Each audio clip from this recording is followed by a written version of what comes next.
Okay, we are here for our school board work session.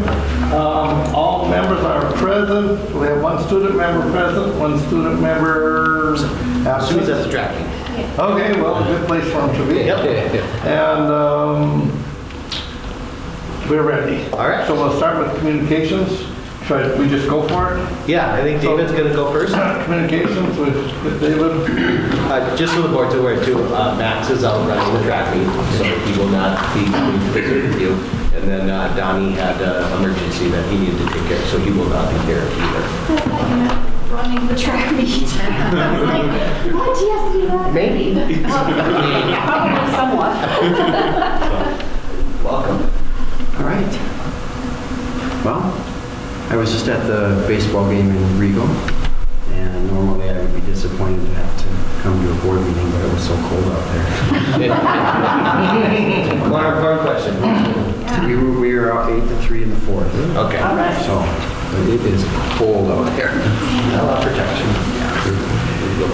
All right, well, with the weather coming up, we're supposed to have kindergarten on Thursday and Friday, so we have postponed that. We're going to push it out 2 weeks with the Easter break next week. So we were able to get a hold of all the families today, and we'll put it in the announcements and things again tomorrow so that we don't have any confusion. Kindergarten wasn't going to have school on Friday, so we want to make sure we get everybody up to date on that. Working on... How many students are? I think we sent out 74 invitations. Fifth grade orientation, we're working on getting some dates finalized for that, and with the changes in staffing that we have up there. We're trying to come up with a different plan on how we're going to do that.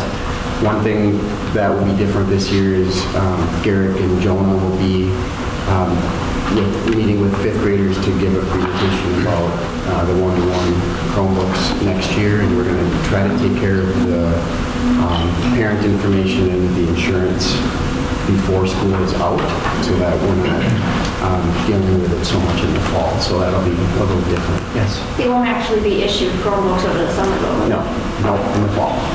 In the fall. Yeah, we're hoping just to get out anyone who wants insurance and things like that taken care of. So, MCA testing, we had 4th and 5th grade started today, and this is the second year that we've taken all the tests on Chromebooks, so we're able to do multiple classes and grade levels at once, and so we'll wrap most of it up next week, and hopefully things will look good. I think it's been a good year. And right now I'm just trying to prepare for the new principal over there, and trying to get as much done as I can, and spending a little bit of time with Bob, and appreciate all that he's been doing. So it's kind of been interesting having a foot in both buildings and also different school years. So, but I think it will go pretty well. Any questions for me? No, you weren't going to go back to baseball, right?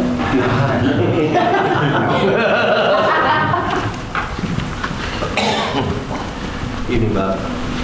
Evening. Just want to point out the difference between David and I. He comes with his nice little laptop or Chromebook up there, and the dinosaur that I am still has the paper in front of him. Just a few things. Fourth quarter, we're in it. Time is just flying by. We are now in April. The assembly is on March 20th. I think, I'm assuming you saw it? Yes, everything that I heard from the students went really well. It was kind of a nice mixture of a band and some artwork, and we ended up getting 4 pieces of art that would find a place to hang up. So we'll get some information from the students on that. Just a little bit of information on the block schedule. We're working on our electives yet. We did meet with, or at least had a phone conversation with Infinite Campus today. It doesn't look like we're going to be able to register online using Infinite Campus, so we will find another electronic means to register. That can be uploaded. I talked with Garrett a little bit after the meeting, and He's got some plans on us being able to register the students electronically using probably Google Forms and then being able to upload that into the Infinite Campus system. I just would like to use Infinite Campus as much as we can, being that's going to be the system that we move to. So I'm still looking at probably registration of students at the end of April. So that's when I'm hoping that we get all the forms and everything kind of set up so that we can get an idea of what our counts are in our classes. In my weekly communication to parents, sent out a link to the Paynesville area schools free mobile app. So I'm hoping that more parents will start to look at that and start to download it. Should be good. Our SAD team is putting the mock car crash in. It's on May 2nd. And it's just really to bring awareness to safe driving is what it is, and to really give our students a kind of a bird's eye view of what it happens. They've got the goggles that impair your vision just as if you were drinking. And other activities that are going to be going on, they'll have some speakers come in and talk about the effects that drunk drivers or distracted drivers have had on their own personal lives. So that'll be on May 2nd. I would invite certainly the board to come and partake in some of that and see how it goes. I think they start activities right away in the morning, if I'm not sure. But I'm not 100% sure. Thank you. Yeah. So, but it should be a really good activity. We do it once every few years. And this is the year. National Honor Society has begun Pennies for Change. It's a coin drive. We work alongside Leukemia and Lymphoma Society. It's really created days of the week to encourage students to donate. Last year, I think they donated, we got $650 worth of donations. This year, they're looking for $1,000. It goes to all of it's being donated to cancer type of things. Number of activities. Monday, I think, is Pajama Penny Day. Tuesday is Neon Nickel Day. Wednesday is Denim Dimes Day. Thursday is Crazy Quarters Day. And Friday is Team Up with Leukemia. So a lot of good activities going on with that. And that just started, I think, this week. So last day for seniors. My seniors were doing little happy dances when we told them. It will be on Friday, May 24th. We've sent all that information electronically to the students and out to the parents. So they should be well aware of all the things that are going on in the timelines. We've set up practices and all of that. I will forward you a quick email just letting you know when you need to be there for the practice. Typically we have the board chair there just to do it. No school on April 19th, although again, it'd be an interesting Thursday, it looks like. All the projections that I've seen are not good. Snow Makeup Day on April 22nd. April 19th is Spring Break Day, so no school. Drive Your Tractor to School Day will be April 18th. Okay, we just set that. Prom will be held on May 4th. Number of activities are scheduled in my communication. I listed all the timelines for those. And also just be aware that in there, a bridal shop did close, and they donated an awful lot of dresses to our Paynesville Theater. And they're going to have an activity for students who need to shop for a dress on April 13th at the theater makeup and dressing room area. There's not going to be any charge for that. There will be for alterations, but not for the dresses themselves. So it's a really good deal. And then finally, we are now in MCA testing season. Today was our first day here, and it went very well. Stopped by and talked to me, and we had no glitches, which is always good. Good. Questions for me? I do about the block schedule. How are the students feeling about registering, or do they feel like well, the block schedule, I mean, all of the information I've gotten back from students has been positive. It was brought up, it should have been brought up in all the advisories, and they were to kind of let me know if there were any things that came to their attention. Nothing so far has come to my attention other than positive things. I think we're just getting to the point where kids just want to be scheduled. They want to be And I think that's really what at least that's the sense I get as far as if there's apprehension. It's just, I want to see what my schedule is. And part of the problem, well, number one, they've never really gotten their schedules early anyway. But part of the problem is just as we bring in the campus and everything, we'll get the registration done, but the scheduling itself, it will take some time to bring Infinite Campus on board. It makes no sense for me to schedule through our current system. So it won't be as fast as they would like this year. How does that work, not having had kids in it before with registering for classes? Is it like college where it's first come, first serve, filled up? I think for some of the classes, as we've done in the past, you'll see some of the seniors and juniors, if there's too many people are registered and we only have so many sections, then there's a possibility underclassmen might not get a class that they want. Certainly, from my perspective anyway, the seniors and the juniors will get the classes they want before the underclassmen. The underclassmen will have another opportunity to take those same classes. I know there's apprehension. I think Matt's 100% right on that. It's because we haven't been able to schedule. I think once the registration takes place, it may take a little bit of the apprehension away, but they still want to see their schedules in their hand. Because they sign up for classes and then get schedules. They don't sign up for a certain... They'll sign up for classes. What I'm putting together right now are registration forms and a registration booklet. We're starting with the curriculum booklet. We'll start from there. We'll add classes that are going to be additional electives. Right now, we believe that the middle school will get a lot more elective choices than they've had in the past. But at the same time, will the students get their schedules before they leave? No, they won't. It's going to take time to bring Infinite Campus in. And then you've got to schedule with a brand new scheduling system with a schedule that we haven't scheduled before. So it's just, they're going to have to be patient. I can tell you that my staff will be probably just as anxious because they probably won't have their schedules in their hand either, because we'll have a registration.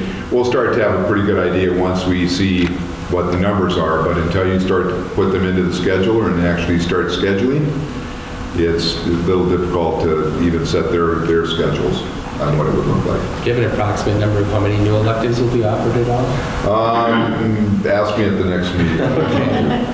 I think we still have to finalize that, so no matter what I tell you at this point, I could be wrong, so why don't we wait until I get a little closer on that. And I have one unrelated question that just reminded me when he was talking about the one-to-one. I had a parent, and this totally flew out of my head until now, but I had a parent that was upset that their kid, 6 through 12, I don't even know, I think high school, had the Chromebook home all summer. So is that something that they... Yeah, we do not collect all the Chromebooks all the time. I can tell you this, if I were a parent and I had a Chromebook there that I didn't want my student using all summer, I'd probably just pick it up, lock it up someplace, and that would be the end of it. I hear you, but it is standard that they are... Yeah, we do not collect them. It would just be, you know, our kids have them for 9 months without having any kind of issues. Yeah. To me, it's still an educational instrument that they can use during the summer for a number of things. But I can certainly see it from the point my parents would probably say, I'm locking this up for the summer, go out and play. You know, but I think that, you know, the parents need to just lock it up if they're not interested in having their student use it, because that's where I'm at with that. Anything else? Thank you. Thank you. Matt?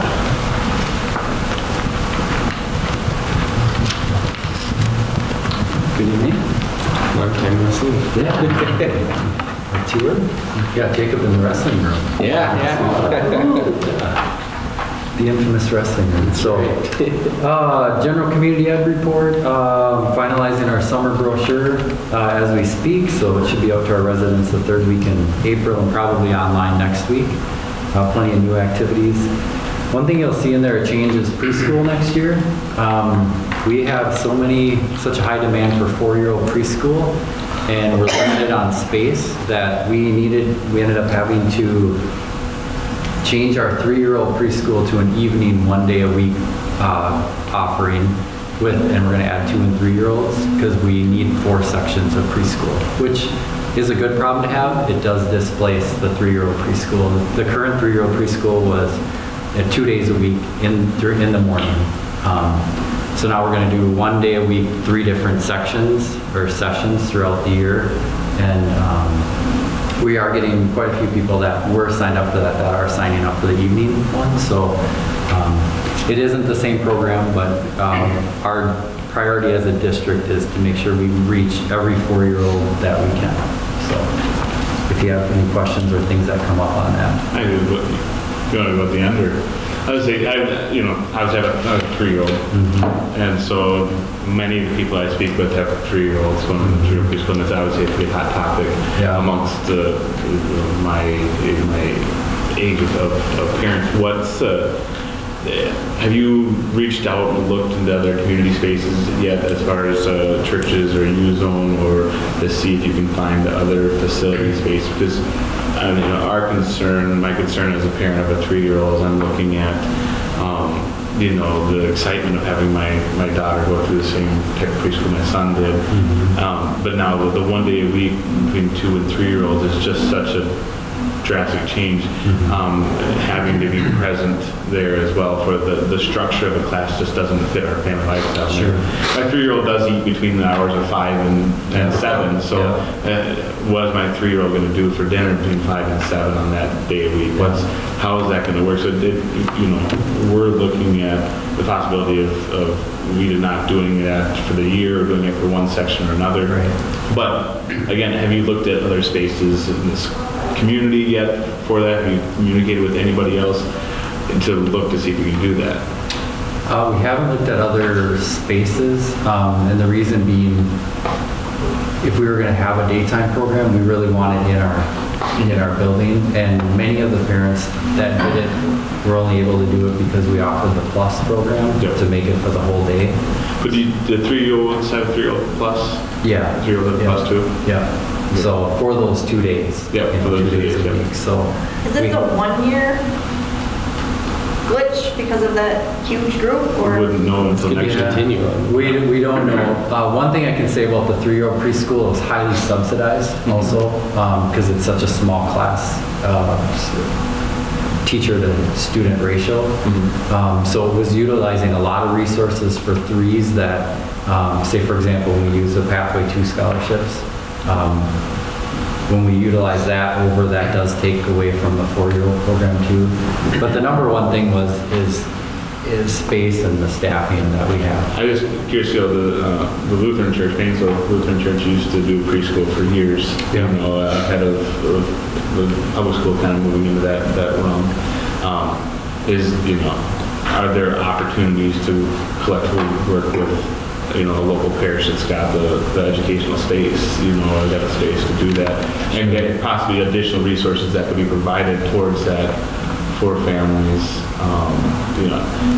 just looking at other options, because the contemplation of a number of families saying, well, I'm just going to go to Eden Valley or BBE or New London or Rickory to put my 3-year-old in 3-year-old preschool. It doesn't always work for everybody, so you got to transport them there and transport them back, but for some grandmas and grandpas are available. I can go take them there, and I can put them into that community. I just kind of hate to see that additional transition out as well. So. Right. I totally, Thomas, I hear what you're saying, and that was our main fear of the same thing happening with 4-year-olds. So if we would have had to turn away 4-year-olds. Yeah, and I agree with that, doing that, because the 4-year-old preschool has been tremendous.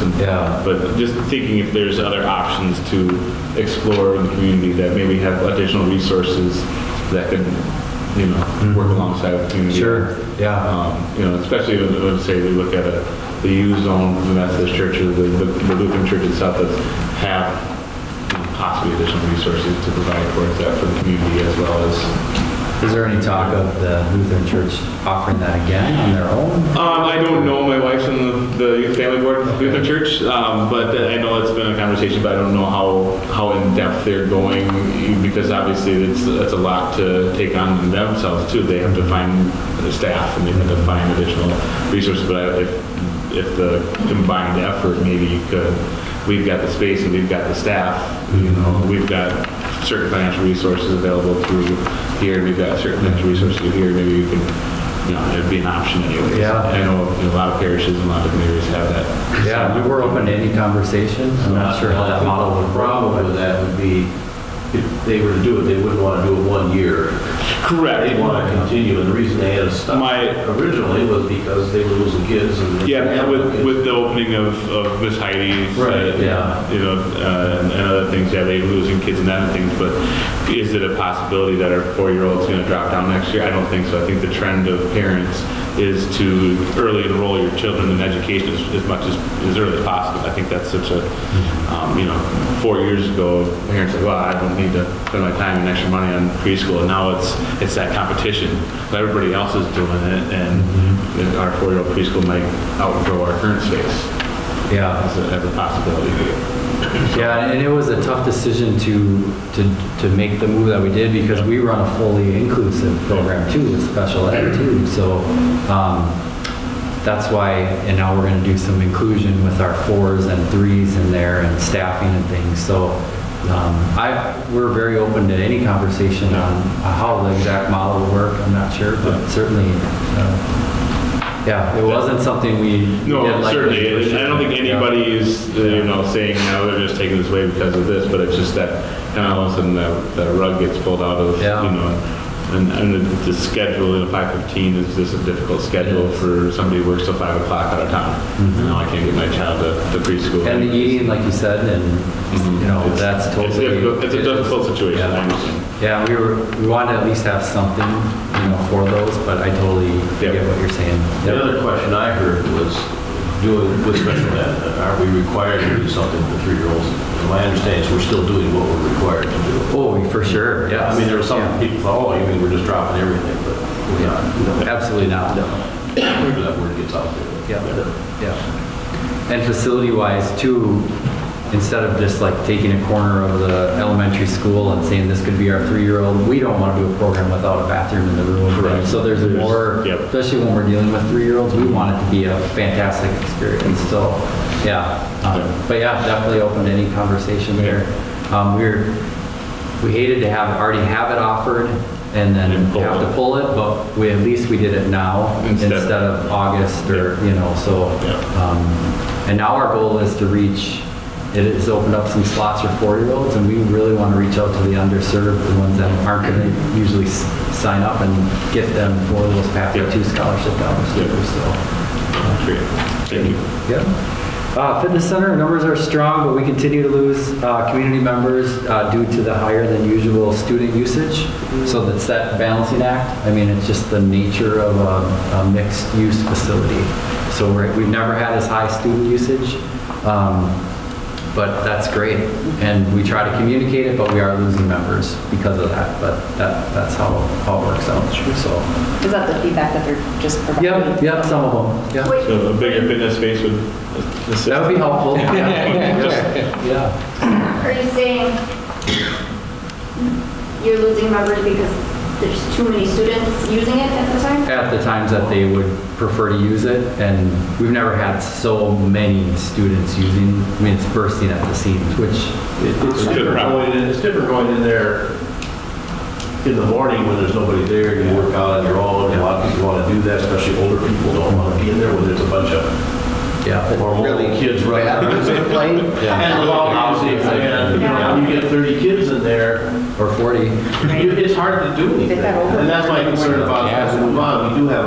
We do have some rooms separate for the cardio, when people can go to those, shut the door, and work out. But it's more the weight area. Because kids don't use the cardio that much. No, we don't allow that.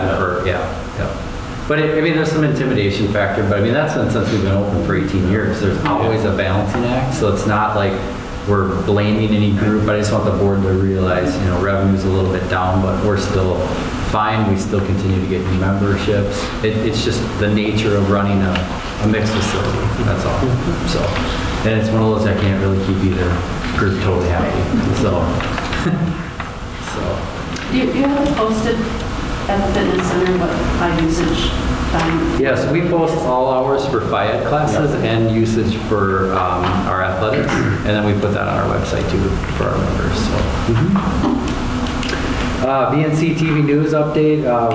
We were quite honored. We were contacted by the FFA State Convention to hire BNC TV to go down and live stream their convention. So I'll be bringing 2 kids down there, and yeah, it kind of caught us off guard, so we're trying to up our game and just got some new equipment, and so it's quite an honor that we have to be able to do that. So, and then for our live streaming, we are trying to up our game there too. We're going to look at trying to do multiple camera angles for baseball and institute instant replay.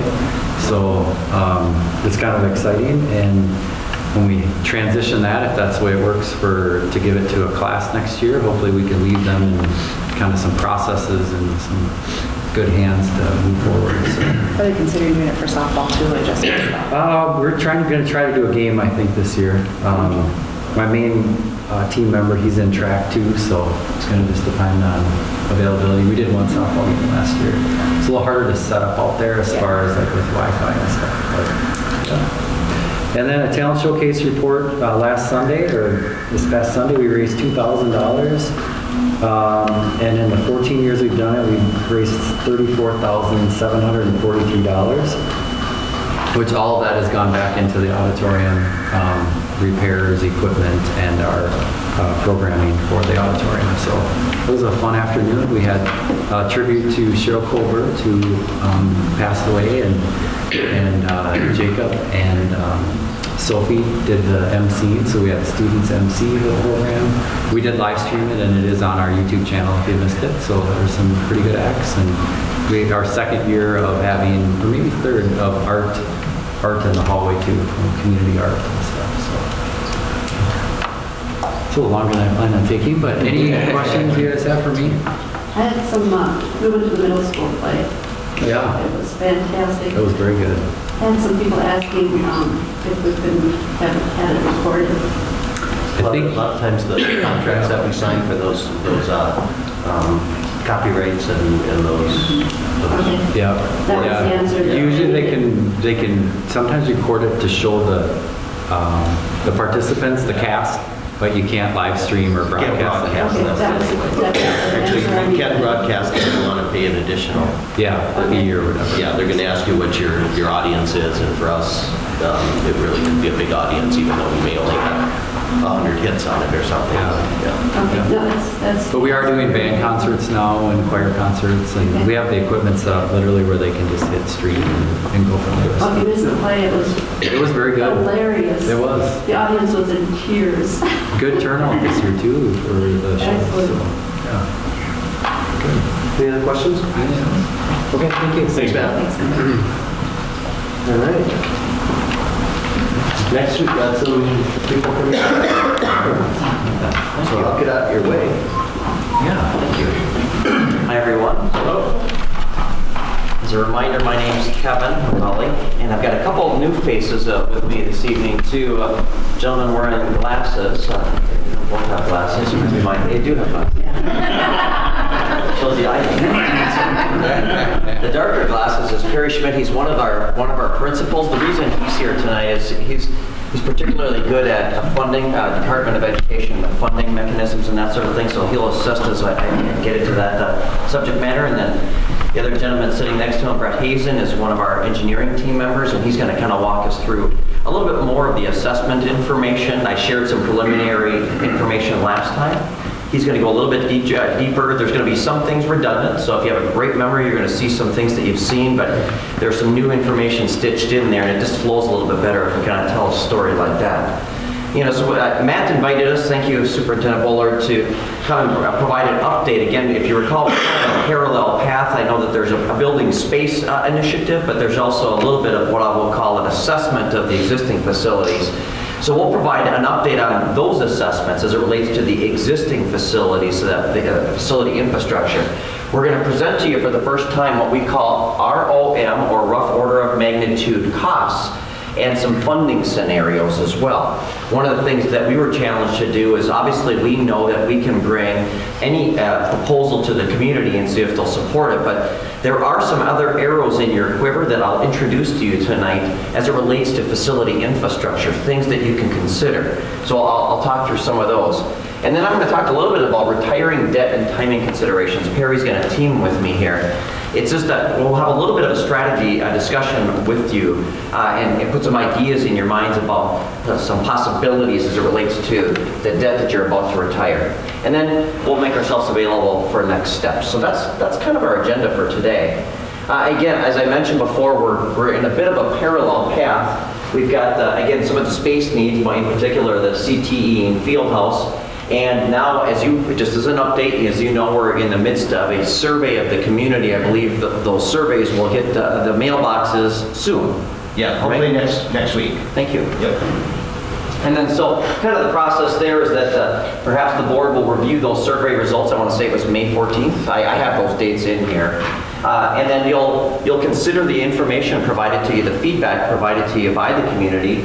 Perhaps you'll revise the proposal based upon that feedback. By mid-May, if we are going to go forward with the referendum process, which we have to authorize at the end of May, sometime mid-May we'll have to actually authorize the submission of what's called a review and comment to the Department of Education. There's just a few timing considerations. The other initiative I call is master planning, and it's a little bit misleading because we're not in the process of master planning just yet. We've kind of focused, because of time sensitivity, on what I will call physical needs assessments. And so again, here we are today. In mid-April, we'll provide you with an update of the information that we have gathered thus far. And then again, sometime in that May, June, July timeframe, you'll consider, do you want to maybe act upon any of the information that we share with you this evening? How important infrastructure you'll decide, and then you'll make some of those determinations. So again, our focus this evening will be on that, I'll call it master planning component.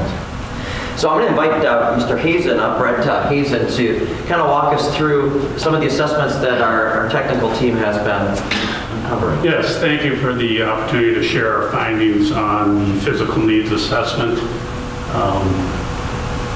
Kind of go through this. I know Kevin has already presented some of this information to you, so there'll be parts of it that I'll try to cruise through a little quicker and not get overly detailed in some of the technical stuff. But yeah, let me speak to this too. I maybe just kind of jump in here on you a second.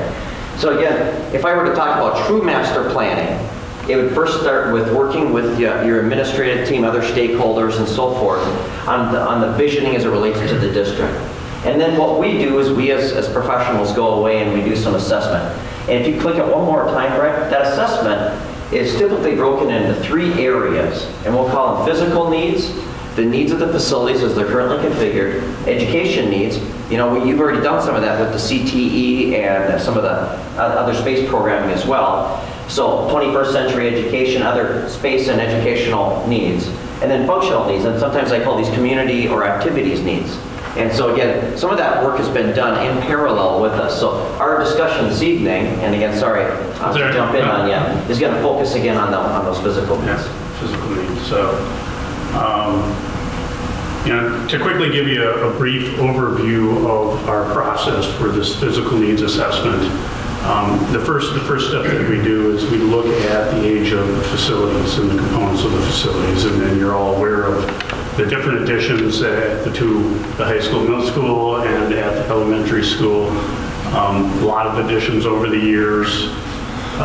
Basically, the summary of this is that, you know, roughly a little over 50% of your total square footage is greater than 40 years old.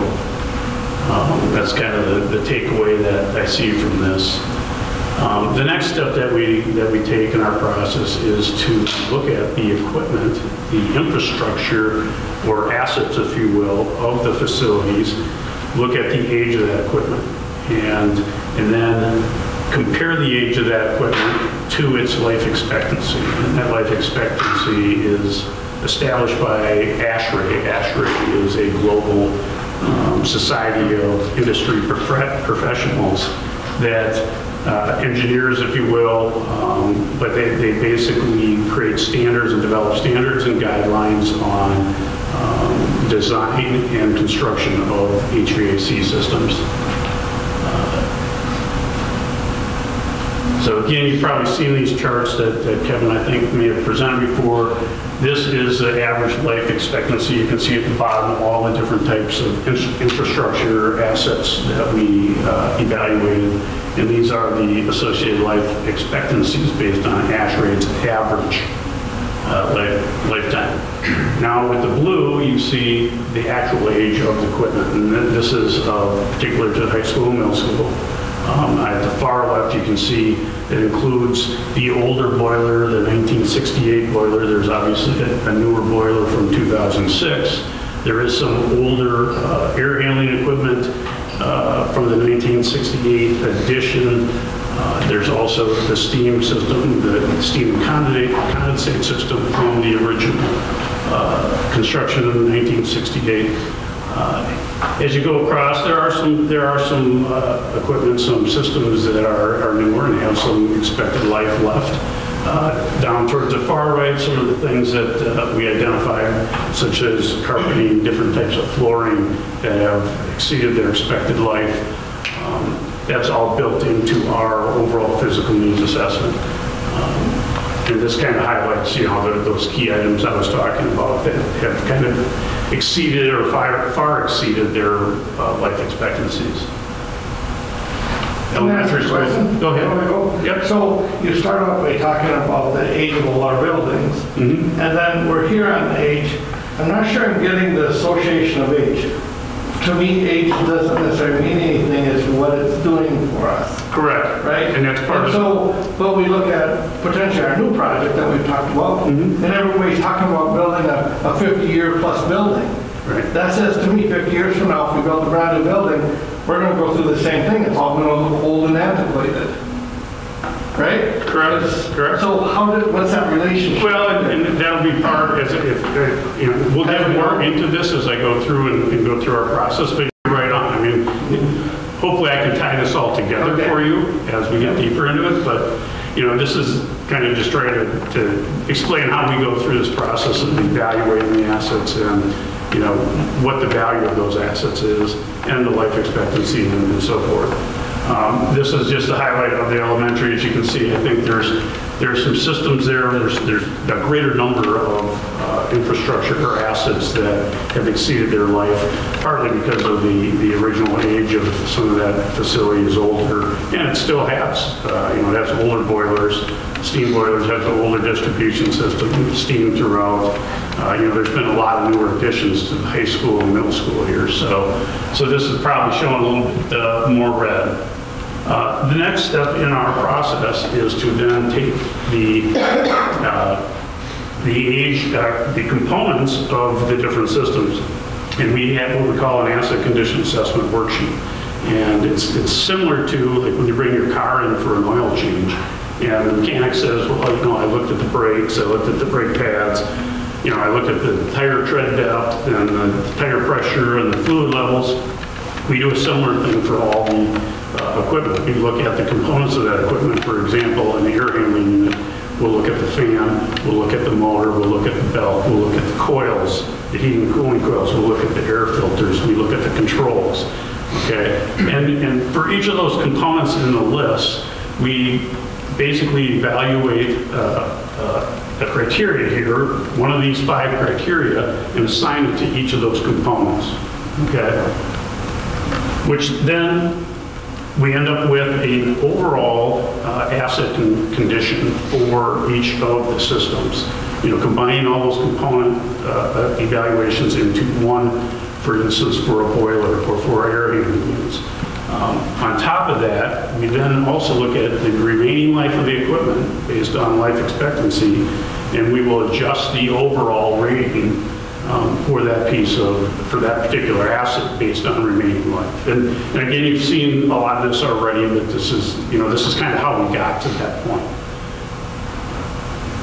And then there's some summary charts. As you can see here, probably 65 to 70% of the assets in the high school and middle school are in the alert to alarm criteria category. Is that really unusual for a school? I would say no. I mean, you know, a lot of schools have been around a long time, and they retain their original structures as long as they can. You know, we've seen schools, and we've been in schools that were built in the very early 1900s, and, you know, some are, you know, built better than others, obviously, but I think part of the challenge for the schools is obviously funding to constantly do maintenance on their facilities, and so.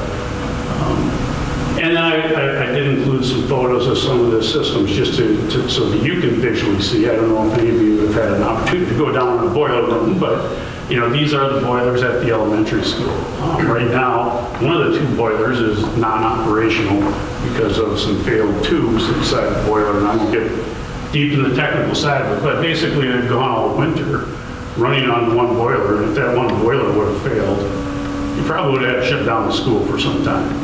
Because now, granted, they can't fix the second boiler until the system's shut down. So I know that's, you know, kind of on track to get that done this summer, I believe. And another component is that both these boilers typically run on natural gas. They fire on natural gas, but they also have a backup fuel oil system. Well, the backup fuel oil system is not operational, so I don't really envision that there'd be a problem with, you know, not getting natural gas to the building. But if there was ever some type of curtailment of sorts, the system would not be able to run on the oil system the way it is now. This was a piece of pipe that we found in the mechanical room, in the boiler room, and don't know exactly where it came from. And Donnie wasn't really sure where it came from, but it's, as you can see, it's an old corroded pipe, you know, based on the size, probably a condensate pipe. Condensate piping is usually larger than the steam, but it's just, you know, I included it to show you that over time there is degradation in systems. This is some photos of the electrical system where you still have some of the old screw-in fuses. You know, you don't have to replace it. It's, you know, it's grandfathered in, but it's outdated. And part of the point of looking at the electrical is back when these original sections or areas of buildings were built, you know, they didn't have to have the electrical capacity for the type of technology that's used today in 21st century education. And so some of these panels are probably to their max as far as capacity and amperage and loads. Here we have the gymnasium at the elementary school. Again, this unit was put in 1940 originally. They did redo some duct work, I believe, in the 50s, 1955. And you know, equipment can last forever if it's well maintained. And certainly there's been a lot of different people that have been working at this in this district and have probably touched these pieces of equipment for years. But it is, you know, air handling units, the life expectancy is roughly 30 to 40 years at best. And then you start to lose efficiency. You start to have more frequent failures, more difficult time finding replacement components for older equipment. Plumbing systems, this is just a picture of, basically it's kind of an inefficient system because it's got a tank up above that gang flushes all the urinals instead of individually having flush controls. It also, you know, does not have urinals that go all the way to the floor for ADA compliance. Some of the interior spaces, you got some worn carpeting where they've taped over a seam, some older vinyl tile and ceramic tile, interior doors, some degradation in areas there. I think the last one is some of the cabinetry and furnishings in the facilities. Now, you know, I'm not saying that you get problems throughout. These are just some of the things that we found included in our assessment. You know, moving forward with that assessment, other piece that actually impacts our grading, if you will, of the infrastructure is how it impacts the learning environment. So a lot of the equipment that we talked about, it's either heating the building or it's providing ventilation for the building, or it might be providing air conditioning for the building. That all affects the learning environment, right? Part of that learning environment is indoor air quality. And I'm sure everyone's heard a lot about this. It's been a pretty hot topic for several years now, but indoor air quality, certainly one of the components that we look at is CO2 levels, carbon dioxide levels in the space. And it's a good indication of what type of ventilation rates you're getting. The higher the CO2, the worse the ventilation rates are. But CO2, high levels of CO2 can impact the students' learning capabilities. It can impact, it increases absenteeism if you have higher CO2 levels. It also will increase absentee levels of staff. There are studies, there's been a gazillion studies out there, but there's been studies that reflected how CO2, high levels of CO2, or in other words, poor ventilation affects student performance. And I think Kevin probably touched on that as well. There's studies that show that a 1,000 ppm increase in CO2 can increase student absenteeism by 10%. It also, like I said, also affects teacher absenteeism. This is a chart that was developed by Berkeley Labs out of California, where they did a study, I think it was in 2013, on how CO2 affects the cognitive performance of students. And basically, you can see the different performance criteria that they have at the bottom. And as you can see the black dots, that would be at 2,500 parts per million of CO2, the blue 1,000, and the white 600. Obviously, the goal would be to try to be in that 75 percentile or higher as far as very good or superior cognitive performance. So part of our assessment of the facilities then took into account these things: indoor air quality, CO2 levels. This is just a breakdown of the age of the ventilating systems at the high school, middle school. You can see the darker brown is from the 1968 edition. The far left auditorium obviously is the newer edition. You do have some areas with older unit vents. The dark green are areas that are served by unit ventilators. Most of the school is served by central air handling system, which is pretty good. And predominantly the middle school was all done in 1990, and that equipment is actually in reasonably good shape. So air handling equipment is to replace the air in there in a certain period of time. Is that correct? So yeah. What would that rating have changed from 1968 to 1992? Like if you were supposed to change it 3 times in an hour compared to 1992 being 5 times an hour, obviously the codes changed. Well, it's just the equipment being old. Well, it's a combination. Certainly the codes have changed. They've gone. Back in the 20s, it used to be 30 to 40 CFM of outdoor air. So that air handling equipment, what it does is it takes part of the air from the space, mixes it with fresh air, and heats it up and puts it back into the space, right? So you're always getting a portion of fresh outdoor air. If you were constantly just recirculating indoor air, that's when your CO2 starts to rise. And so part of it is the capabilities of the equipment. So for example, let's say the coils are really clogged with dirt. That's going to affect how much airflow you get through those coils. So yes, can the air handling unit still provide the same air changes? No, not like you were saying. So because of that, it also isn't bringing in enough outdoor air. Is it clogged filters? Is it the fact that the belts are loose and the fans aren't spinning as fast as they were designed to? So lots of different components can affect the capability of that equipment. Some equipment, older equipment, particularly unit vents, especially older unit vents, weren't designed to provide the amount of outdoor air that ASHRAE recommends and the Minnesota Department of Education recommends. And building code too. And building codes. And when did those change, I think is the question. Well, the way that we've calculated has changed. ASHRAE has, they come out with a new standard every few years. I know for MDE, it's 15 CFM per person. Minnesota Building Code is 15 CFM per person, but that's kind of a rough estimate because ASHRAE now has this very difficult formula to follow that you know, it's based on how much contaminants you're getting from, say, carpeting, from furniture in the room. That's all factored into the calculation now. They never used But in to do that. 1968, so if it's 15 CFM in 1968, because we got a bunch in the building, Yeah. 1968, would it have been 6 CFM or 9 CFM? Probably 7.5. in Okay, 68. that's what I was Probably wondering. 7.5. It kind of doubled. Of course, that 7.5 probably carried through in the 70s during the energy crisis because people were trying to reduce energy costs. And one way to reduce energy costs is don't bring fresh air in the building. You know, you don't have to heat -3 degree or, you know, 0 degree air.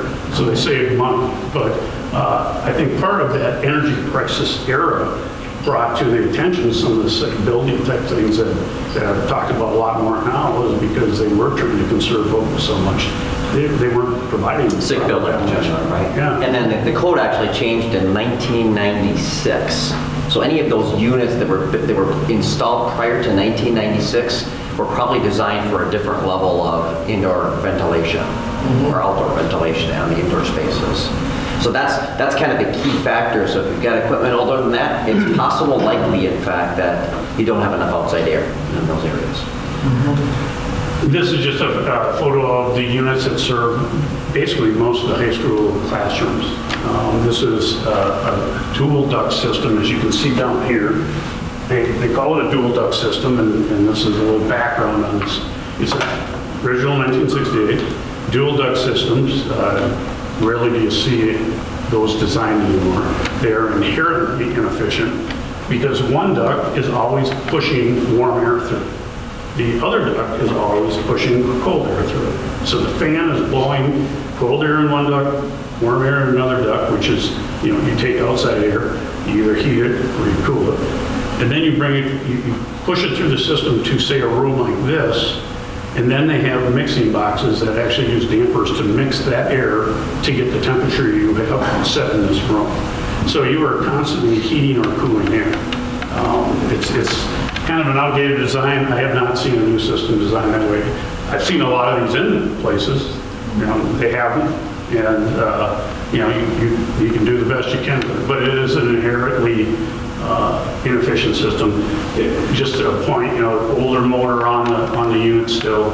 We've got some gaps in some of the penetrations into the housing, and so there's air leaking out of the system, which also can contribute to less air coming to here because it's going into the mechanical room. Same with the torn canvas connections. Air is coming out and blows into the mechanical room. It's not getting out to the spaces where it should be. This is the gym unit. Again, this is part of the 68. You can see the return air grill on the air handling. Well, that's definitely going to affect the airflow in that unit when it's clogged with the debris that's in that mesh. I also had some shots of some steam traps. Steam systems are also inherently pretty inefficient, and we'll talk more about that in a bit. But, we did some CO2 testing, some sampling in areas. You can see here the red being basically over 1,000 parts per million in those, and these were done during the day when the spaces are occupied. I mean, that's what you're trying to measure. So certainly some areas were in the yellow, which is less than 1,000. And this is that, again, that Berkeley chart or scale. I believe these areas were unit vents. That one might be a unit vent as well, if I recall. Of course, that's obviously the But every red one in there was 1992 or older.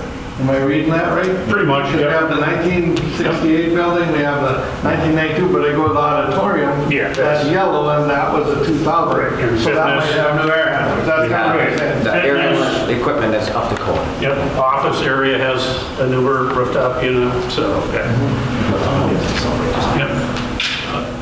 Elementary school, predominantly unit vents, all pretty much 1992 unit vents.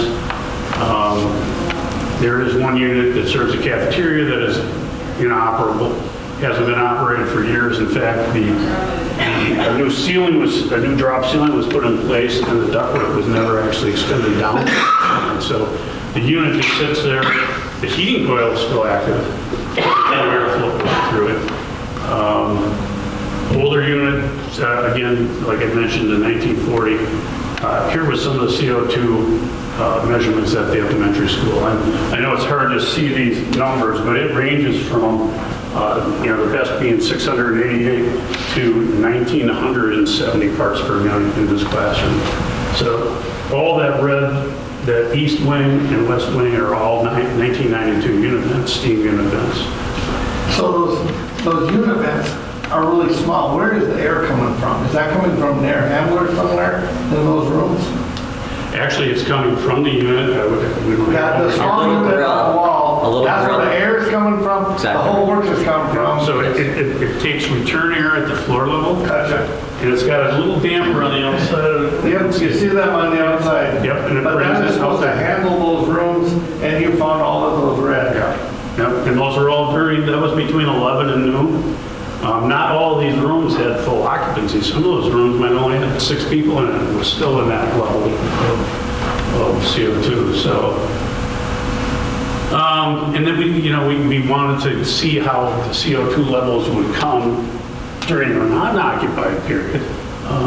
So we actually had a data logger out there we monitored, as you can see, overnight. So this was the end of the day, 3 o'clock, overnight, next morning. And at 9:40 a.m., this peaked up over 2,500 parts per million. 2,900. Yeah, close to 2,900, yeah. And then it did drop back down, but it's, as you can see, the very challenge, that was room 111. Where did it turn on? Oh. So, I just popped this back up because when you start talking to 2,500 parts per million, you're starting to get in this range. And really impacts the cognitive performance.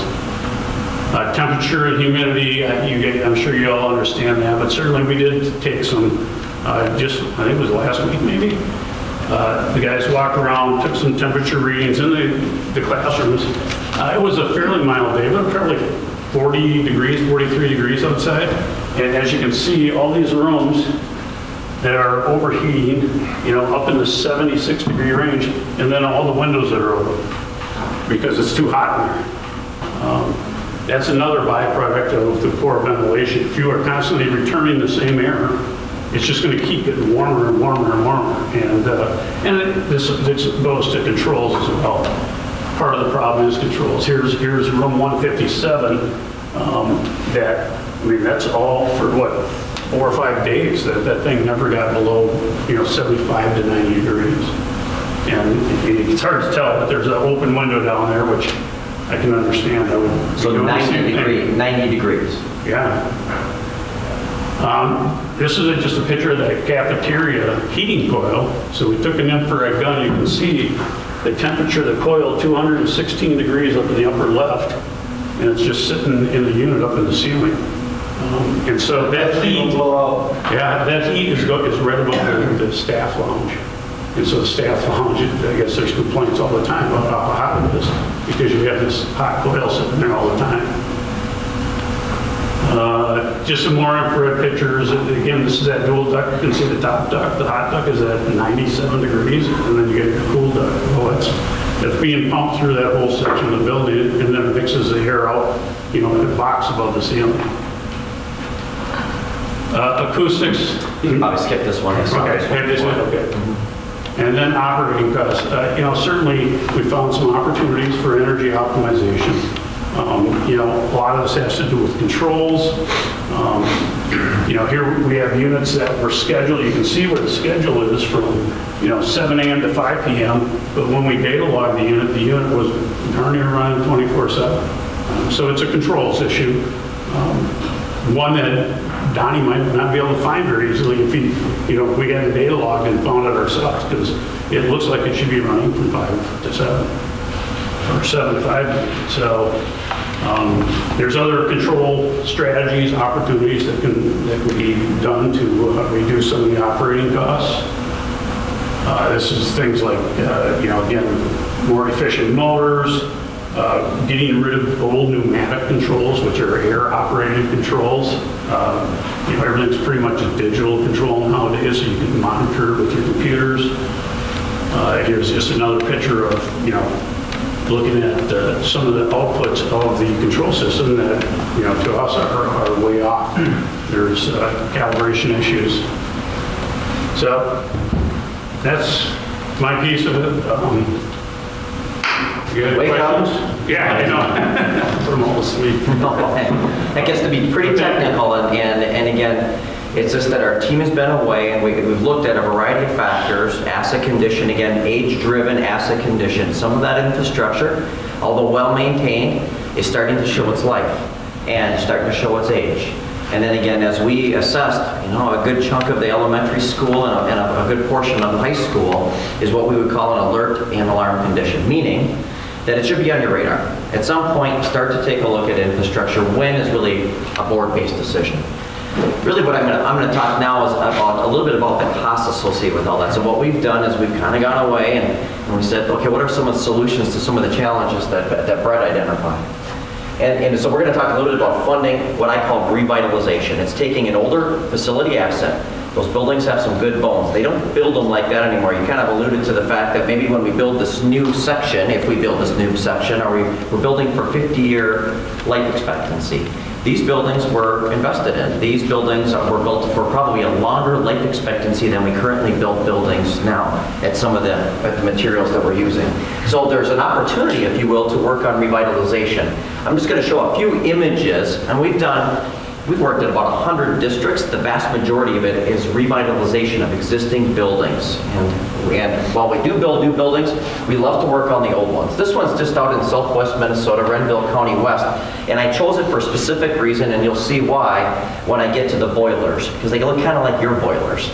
So this, as we took a look at, this is a circa 1930 building, and they've added things like piping and alarm systems, and after a while it starts to look a little cluttered. They had some old, kind of maybe antiquated lighting and that sort of thing. And then afterwards, we've run central air handling unit systems, put in modern sprinkling systems and security systems with cameras and those sorts of things, and then modern ceiling systems.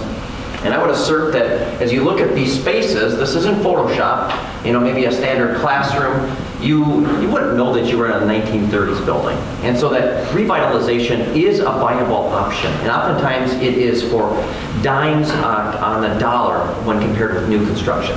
And again, there's a music room. This music room had all sorts of acoustic issues and that sort of thing. We were able to solve those again through revitalization. Again, this was not Photoshop. This is what their cafeteria had said in the basement before, and again, through modern lighting and other techniques, we can modernize those spaces. But this is the reason I chose the pictures, because we were working with the boilers that were original, and they were struggling with them. They were investing in them every year, tubes and so forth. And it's not just the boiler room itself, it's what's beyond the boiler room, what it feeds. And if you consider what it feeds, it's feeding a steam distribution system. And what is steam? It's gas, it's air, and it's water.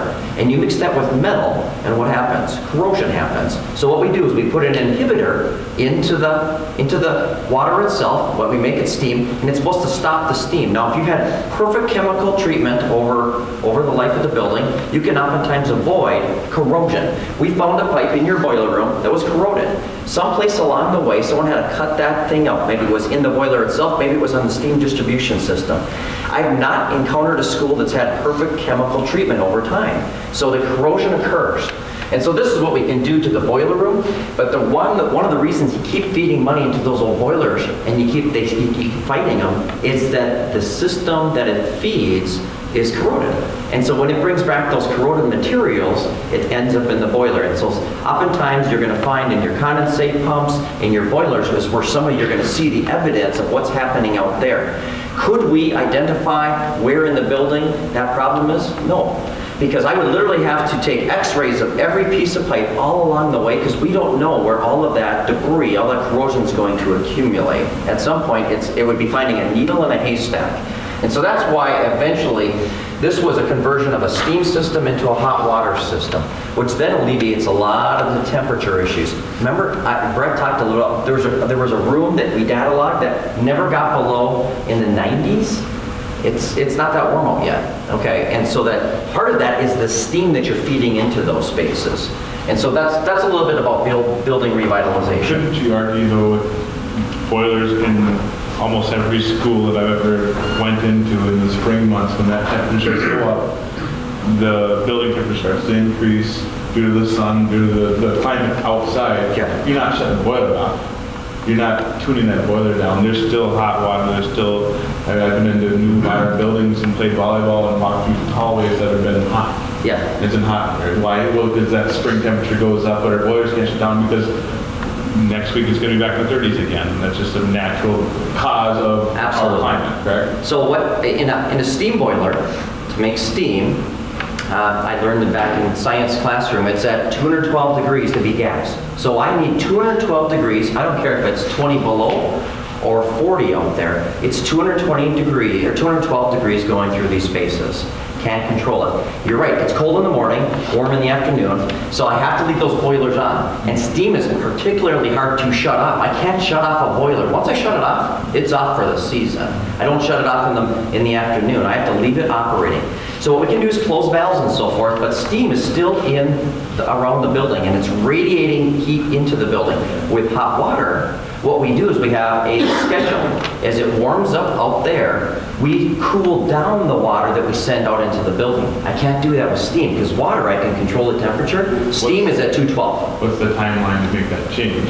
Outside temperature, it's called an outside air reset schedule. The climate inside, I mean, I run a hot water boiler that heats, tens of thousands of square feet in my facility right now.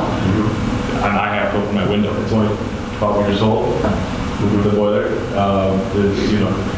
We can tune that water down, we can tune that up and down, but the time of life to change to adjust the temperature, is so drastic that you're still not making that drastic change.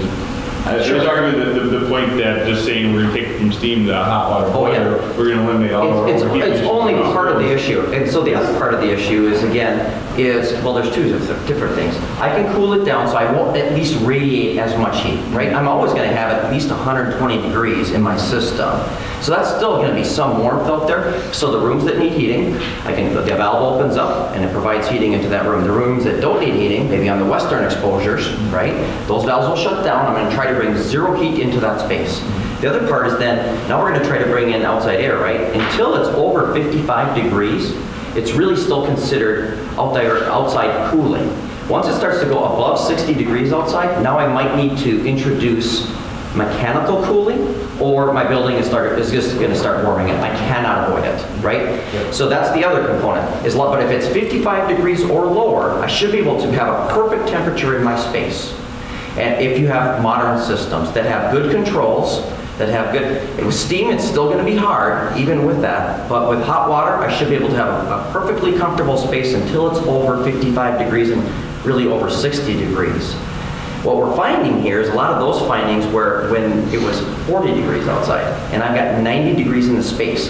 That's a tip-off that something along the way is awry, because we can avoid that just by bringing in enough outside air. We go to something called 100% outside air at that point, and that provides the cooling into the building. So air handling over boiler, at that point. Or air handling over boiler, yes.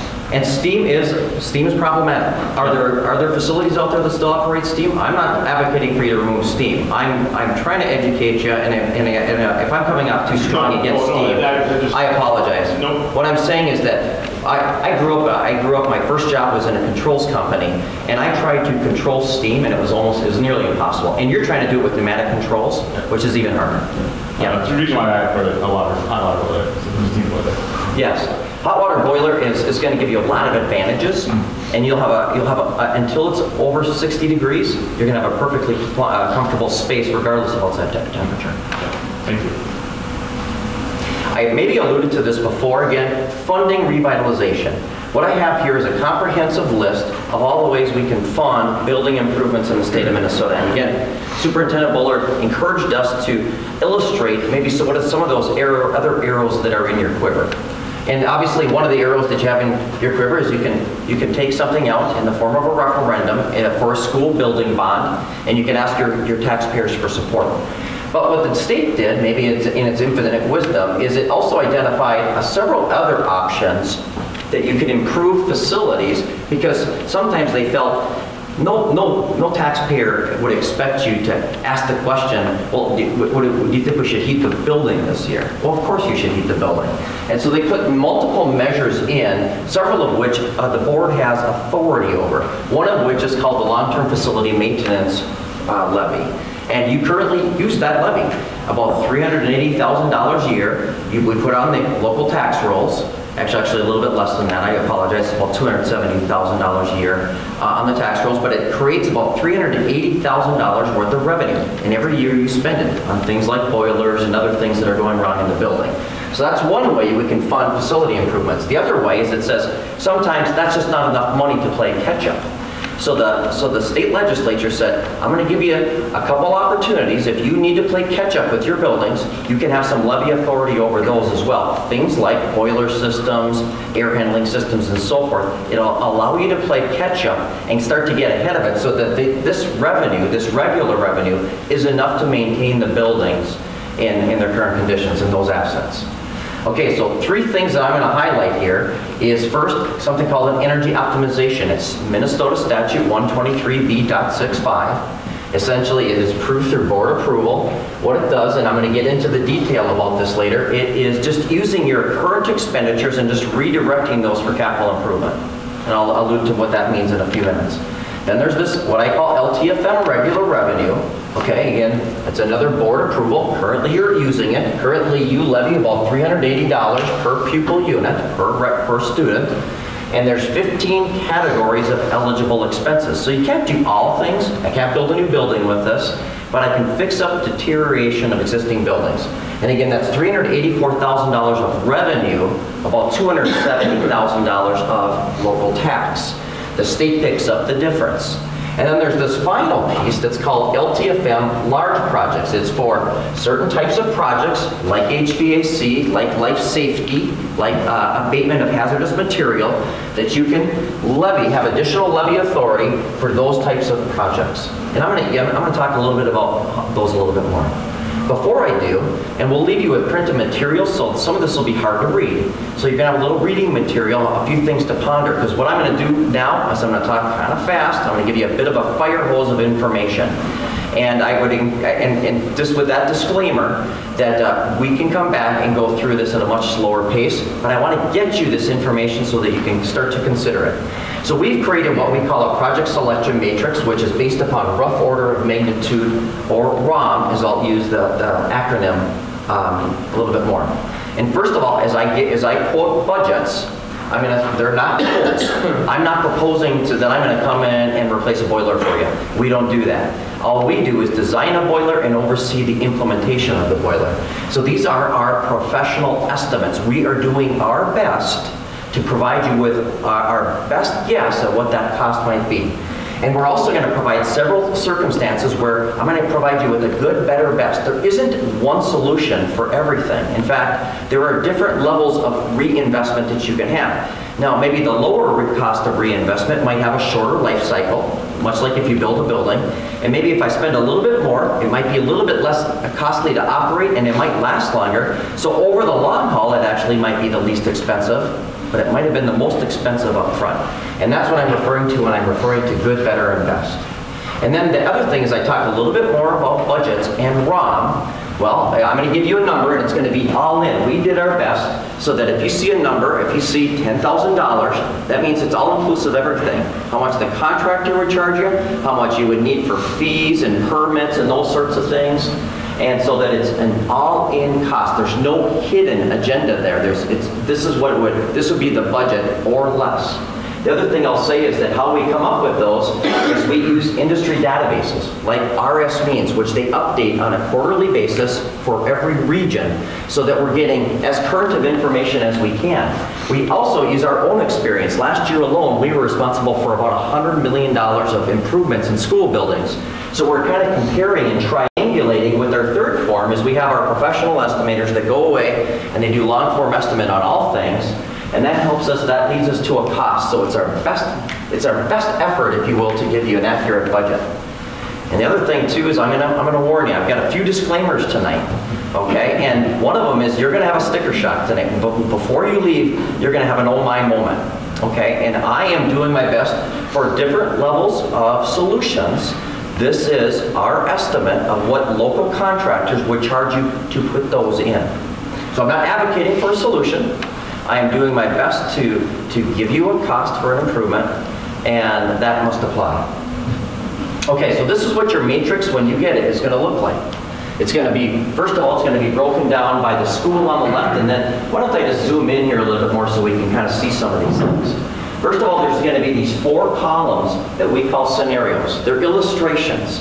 What we've done is each of these is kind of like an a la carte menu. If you went to a restaurant, I want the mashed potatoes and I would like the side salad and so forth. It's kind of the same thing with the facility improvements, and we've grouped them into things like controls, electrical systems, exterior envelope, life safety systems. So we've grouped them that way. And then what we've done is we've started to create scenarios where we're taking that item plus that item, and then that'll all start to total up into kind of a project total, if you will. And so we kind of know, and here's a little evidence of that good, better, best. As it relates to energy management, here's a lower expensive version, and here's a little bit more expensive version. Lower expensive version, more expensive. You can't see the cost, but that's what the little A's and the B's allude to. The first letter and the number is going to be kind of a cross-reference, kind of like an index. When we deliver a report in a couple of weeks here, that's going to have all that information Brett shared with some write-ups.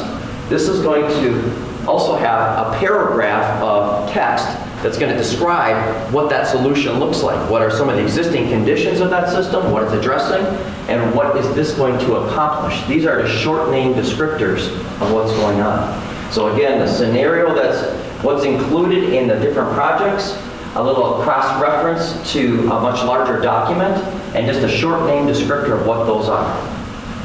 Working our way across the matrix, we've also started to, you saw Brett, he was using a combination of age and this checklist, if you will, of us checking what the asset condition is. And again, remember, we rank them from maybe acceptable all the way up through alarm, and maybe a couple things like caution and alert in between.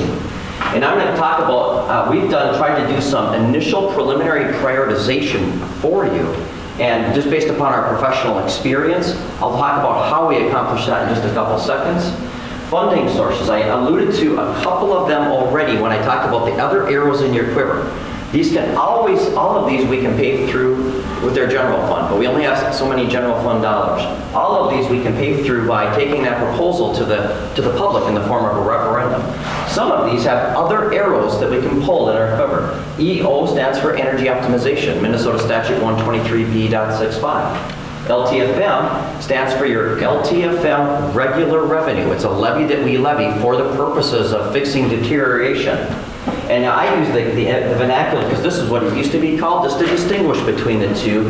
H&S stands for health and safety, but it's really your LTFM large projects. It's additional levy authority. So EO is money you already have in your budget. LTFM, money you already have in your budget. H&S is additional levy authority that you have currently. Then if the improvement has a savings, operational, which is operations and maintenance, or utility, we've denoted, our engineers have done some estimates on what those savings would look like. And if maybe some of these improvements, like LED lighting, is going to be eligible for a local utility incentive, meaning that if you put some new LED lights in, they'll write you out a check because now you're more energy efficient. And then finally, if the improvement pays for itself, not all things do, like a roof is not going to pay for itself. However, LED lights would. And they'll be able to return, you'll be able to recover that investment, that initial investment, in this case, and this is in terms of years, the number of years that you would take to recover that investment. How we do prioritization, every one of what we call a FIM, or facility improvement measure, every one of those ideas, those a la carte menus, essentially, here's that cost again associated with it. What we've done is we've gone and we said, how do we prioritize? Well, we said, okay, current condition of that piece of equipment might be one of those factors that we might want to consider. Interconnection with other systems, what do I mean there? Well, like an air handling unit, as an example. If I go put in and rip out some of the ductwork in the ceiling, I've got the ceiling torn apart. That might make sense at that point to put a new ceiling system in, or maybe some new lights in, or maybe that's the time that I would run a fire sprinkler if that space doesn't have a fire sprinkler in it, or maybe I'll run some new electrical wire through there, or maybe some of that hot water piping. Interconnection with systems means that it might mesh with other systems. It might make some sense if you're going to do this, do other things at the same time. Educational impact. We're going to spend some time talking about indoor air quality, temperature, sound. Though light, we didn't talk as much about lighting, but we've taken lighting readings. What's the impact of an improvement on the educational environment? Health, safety, and security, fairly self-explanatory. Student and community perception. So if I do something, will the community know that I did it? Will they be able to come in and say, oh, that looks newer, that's revitalized? If the answer is yes, it scores high. If not, closer to 1. Does it have a return on investment? And again, that was that simple payback. Is it a code concern? Is it currently code compliant or not code compliant? I mean, sometimes there's grandfathering in, but if you touch that portion of the building, all of a sudden you're going to be, the code official is going to mandate that you bring that up to speed. And then I left this one blank right now because we can weight these things. This is how we typically weight, and it's mostly based upon current condition, and you can see the different weighting. But then you guys are the boss, and you'll decide what your priorities are. So as I go back to that chart, essentially that is how we prioritize them, and then we priority rank, and you'll see the reds all the way down to the greens. The greens are the things that we think that we could defer into the future. The reds are some things that maybe we should start to plan for their eventual replacement. So I'm just going to go kind of quickly again. This is the fire hose aspect. This is in the interest of sharing with you, so you can start to feel different groupings of projects and what the size of these things are going to total up to, and then an alternative, per superimboled to show you some of those different arrows that you might have in your quiver. Again, another disclaimer. Again, don't shoot the messenger, and I'm not a financial advisor. So I'm going to share some numbers with you, and then you may come to me back one day and say, hey, you said the tax impact of that was going to be $1, and it's $1.50. Again, I'm doing my best so that we can do some initial planning, and so this is what I share with our clients, that I'm going to do my best to share financial information with you, but you must rely on Ellers or whomever your financial advisor is going to be. Scenario 1, I'm going to ask Brett to come up and join me and kind of participate in this as well. I think I lulled him to sleep this time. So the first scenario is that we just decided, why don't we group in things at the high school, middle school. We're going to identify those things that pay for themselves. So I'm going to call them energy improvements. Why do we do that? Well, we do that because that's able to kind of offload some of the capital infrastructure cost on your LTFM budget. And at the elementary, again, we're going to do some energy improvements, but then we're going to get rid of those dreaded unit ventilators, those things that are causing indoor air quality, a little bit of noise issue, maybe even some temperature and humidity control issue. So Brett, what are we looking at on scope 1? Okay, so for the secondary, high school, middle school, like Kevin alluded to, those are all primarily improvements that are going to reduce energy costs. So I like to call those almost self-funding improvements. But you're talking about recommissioning existing digital controls, recommissioning older pneumatic controls. What's recommissioning? Yeah, recommissioning controls, new controls on certain areas. When you say recommissioning, what are you doing? Well, going through the controls, going through what the set points are, what are the way they are programmed. So when we showed earlier about scheduling an air handling unit, and yet when we monitor it, it's running 24/7. Well, we're going through the components of those controls to say what is causing that unit to run overnight. We're going to eliminate that. We're going to get it back to running on schedule. So it's going through the loops, the electronic loops, and the scheduling. We've got lighting retrofit with LED technology. We have exterior lighting upgrades to LED technology. We got some high efficiency electric motors on the older equipment. Sealing the building envelopes, such things as weather stripping on doors, caulking of windows, and sealing roof wall connections, things like that, to reduce infiltration. Steam trap replacement, I know they're already doing some of that at both the schools this summer. As soon as the steam system shut down, insulating some of the bare steam piping that's 200 and some degrees and overheating spaces. D-strap fans in a gymnasium, which then push the warm air that tends to rise in a room. High ceilings, it pushes that air back down, so you get less heat loss through your roof. Boiler enhancement, so going through the boilers and tuning up the burners to make sure they're operating as efficiently as they're capable of. And then some domestic hot water, water conservation improvements. Elementary school, a lot of those same things, energy-wise. Anything that was going to reduce energy, the big difference here being in the replacement of those unit ventilators with a type of unit ventilator that they call a vertical unit ventilator. It still sits in the room. It's probably not the ideal solution from an acoustic standpoint, from a longevity standpoint, but it is better than the equipment that's there. It still sits in the room. It's a taller unit, and it's a little bit lower cost solution. So. Thank you. Yep, so just kind of a tune-up, if you will, of the control system. We're going to replace those dreaded unit ventilators, and we're going to retain steam at those buildings. And again, some capital infrastructure improvements for some of those high priority issues. I'm going to kind of take you through what that would be.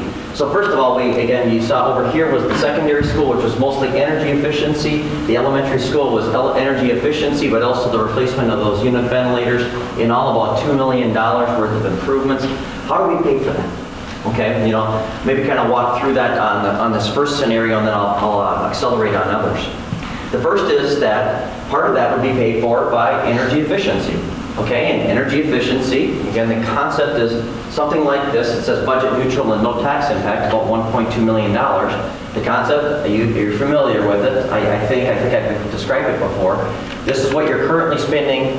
This is the check you're writing out to the utility. Okay, you make some improvements, control systems. You get rid of some of those inefficiencies that we're finding where units are running 24/7. You replace LED or fluorescent light bulbs with LED light bulbs. All those investments are going to reduce your energy down to a new level, okay? And then we can use some of that difference to pay for some of those improvements. So we do that by taking out a loan from a financial institution like a bank, and then for the next 15 years, we use part of those savings to make a check to the bank. And then the rest of it is returned right into the district's budget. Okay, so it's a way to pay for capital infrastructure improvement. When done appropriately, it's been around since the 1980s, it's a fabulous mechanism. And then after we've paid off the bank, those savings then are returned back to the district. The one thing I'll say too is that as a professional firm like ours, one of the things we are is we're an energy services company, and then we guarantee that we create this savings so that you have enough money to make sure you pay off the bank. These are the calculations. When we group all of those improvements together, we believe we can reduce energy and utility expense from about $250,000 annually to about $184,000 annually. When you sum that up over the next 20 years, that's a fairly substantial amount of operating savings. These are dollars that compete with education. It's your general fund. And it looks like this on the cash flow. Again, this is going to be printed material that we'll leave you with. But here we have utility and operational savings, again, guaranteed by our organization. Here's that loan from the bank. By the end of 15 years, it's neutral to your budget. And then again, we're funding about almost $3 million with that approach. Another approach that we would use is we would take some of that facility maintenance money. Again, we have about $386,000 that comes into the district annually, and we would earmark that in the form of a bond. Now, again, that's neutral to your budget because you're still getting $380,000 worth of money, and we're just earmarking a little portion of that to make a bond payment. In this case, it's a really small bond. I don't know if we'd ever do this, but I'm just doing this for illustrative sakes. We would pay off that $75,000 bond by essentially this 2%. We would earmark 2% of your revenue.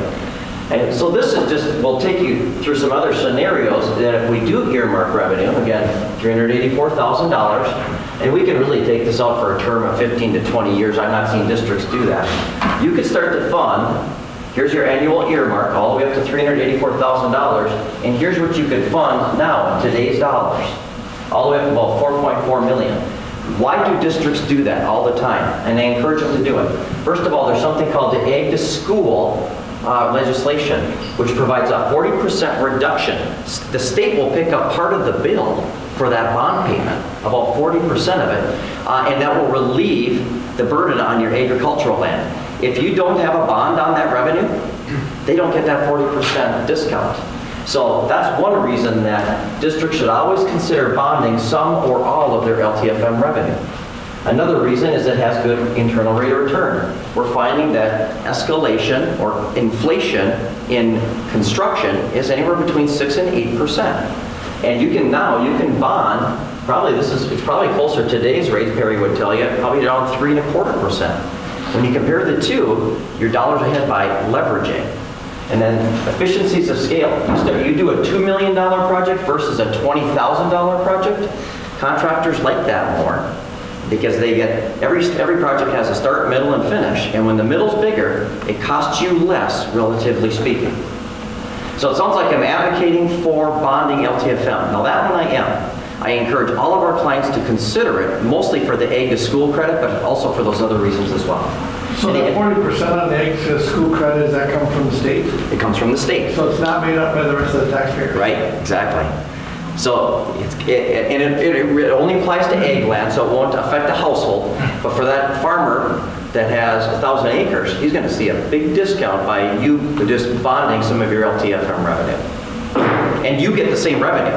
You know, you're still getting the same money, but you're given a discount, which lowers their taxes, makes them happier, makes it easier for you to get some of the other things that you need when you are trying to pass a bond issue or an operating referendum. And again, I alluded to that we would earmark about 2%.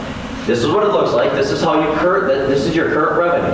And again, this is the amount the state picks up, and then this is the rest that you locally levy. What we would do is we would earmark a portion of that. And I show you this graph for illustrative purposes. I won't show it again. But when I'm saying an earmark, we're just going to take a portion of it, and you still have all this revenue.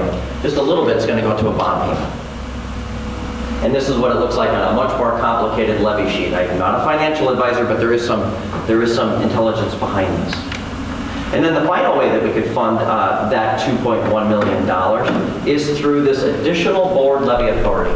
When I go take out an older unit ventilator that's not designed to provide enough outside air into that space, and I put one that is designed to put enough outside air into that space, we can have levy authority over it. And so that, again, this is not exactly correctly, it's neutral to your budget. But unfortunately, it's not taxpayer neutral because it impacts taxes. The taxpayers are picking up that difference. They would pay for the unit ventilators, and you have levy authority over that. Okay, so how that... What are we using to replace roofs? You are using LTFM regular revenue. To pay for roofs? Yes, you are. Because the state a couple years ago gave us the ability to levy for something on maintenance needs and all your stuff. I don't recall what it was. Yep. And I thought we were levying for that. And you are. And I thought we were using that for roofs. And you are. That $380,000, right, is that it used to be compared with about $60,000. So when the state changed the legislation just a few years ago, they increased it from about $60,000 annually, which was clearly not enough, to about that $380,000. And so you are using what we call LTFM regular revenue for that, for things like roofs. And Donnie... So this would be in addition to what we have for roof? Because that roof thing is not going away. It's not. And that's why you don't want to earmark all of your revenue, right? You want to earmark only some of it, and you want to leave the rest for your rainy day fund and for your roofing projects to get on that roofing cycle. And part of the master plan is that Brett and his team are going to incorporate your roofing plan into the overall facility master plan, so you know when your roofing sections are coming up, and you know when those bills are going to come due. Okay?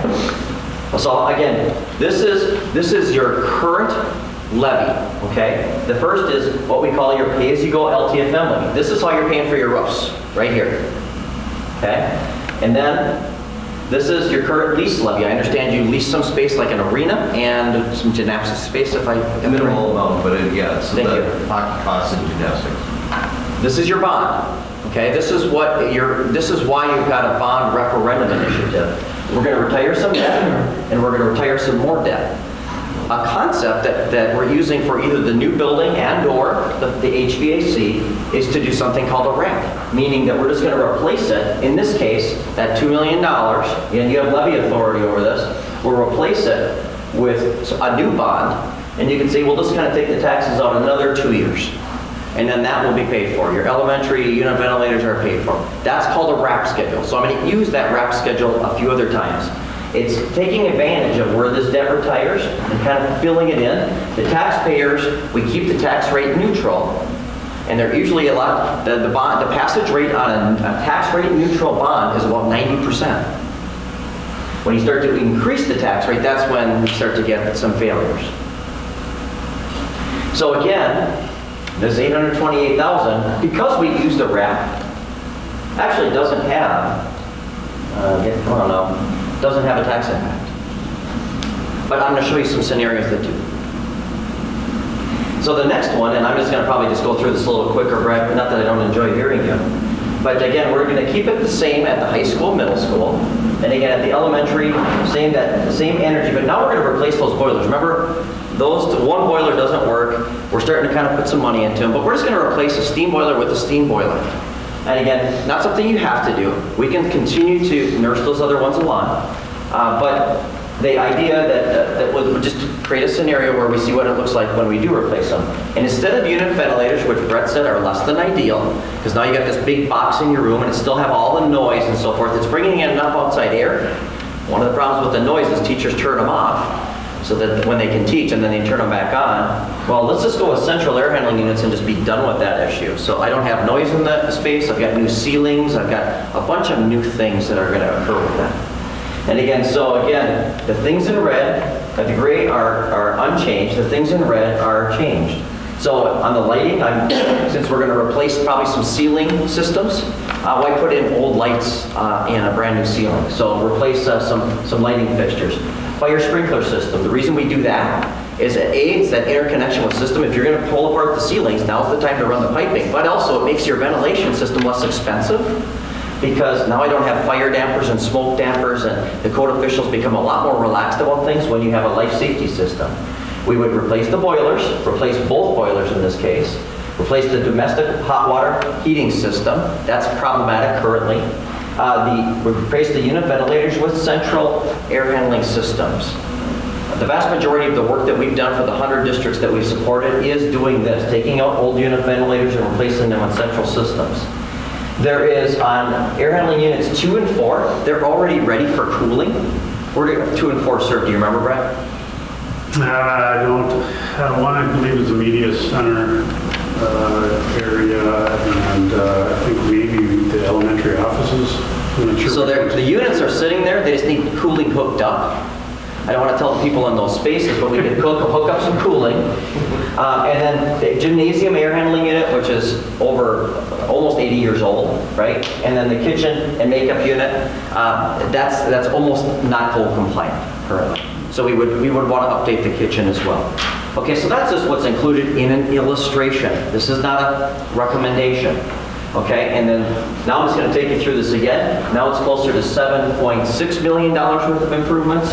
Again, just to kind of take you, here's about that $1.3 million that energy is going to fund.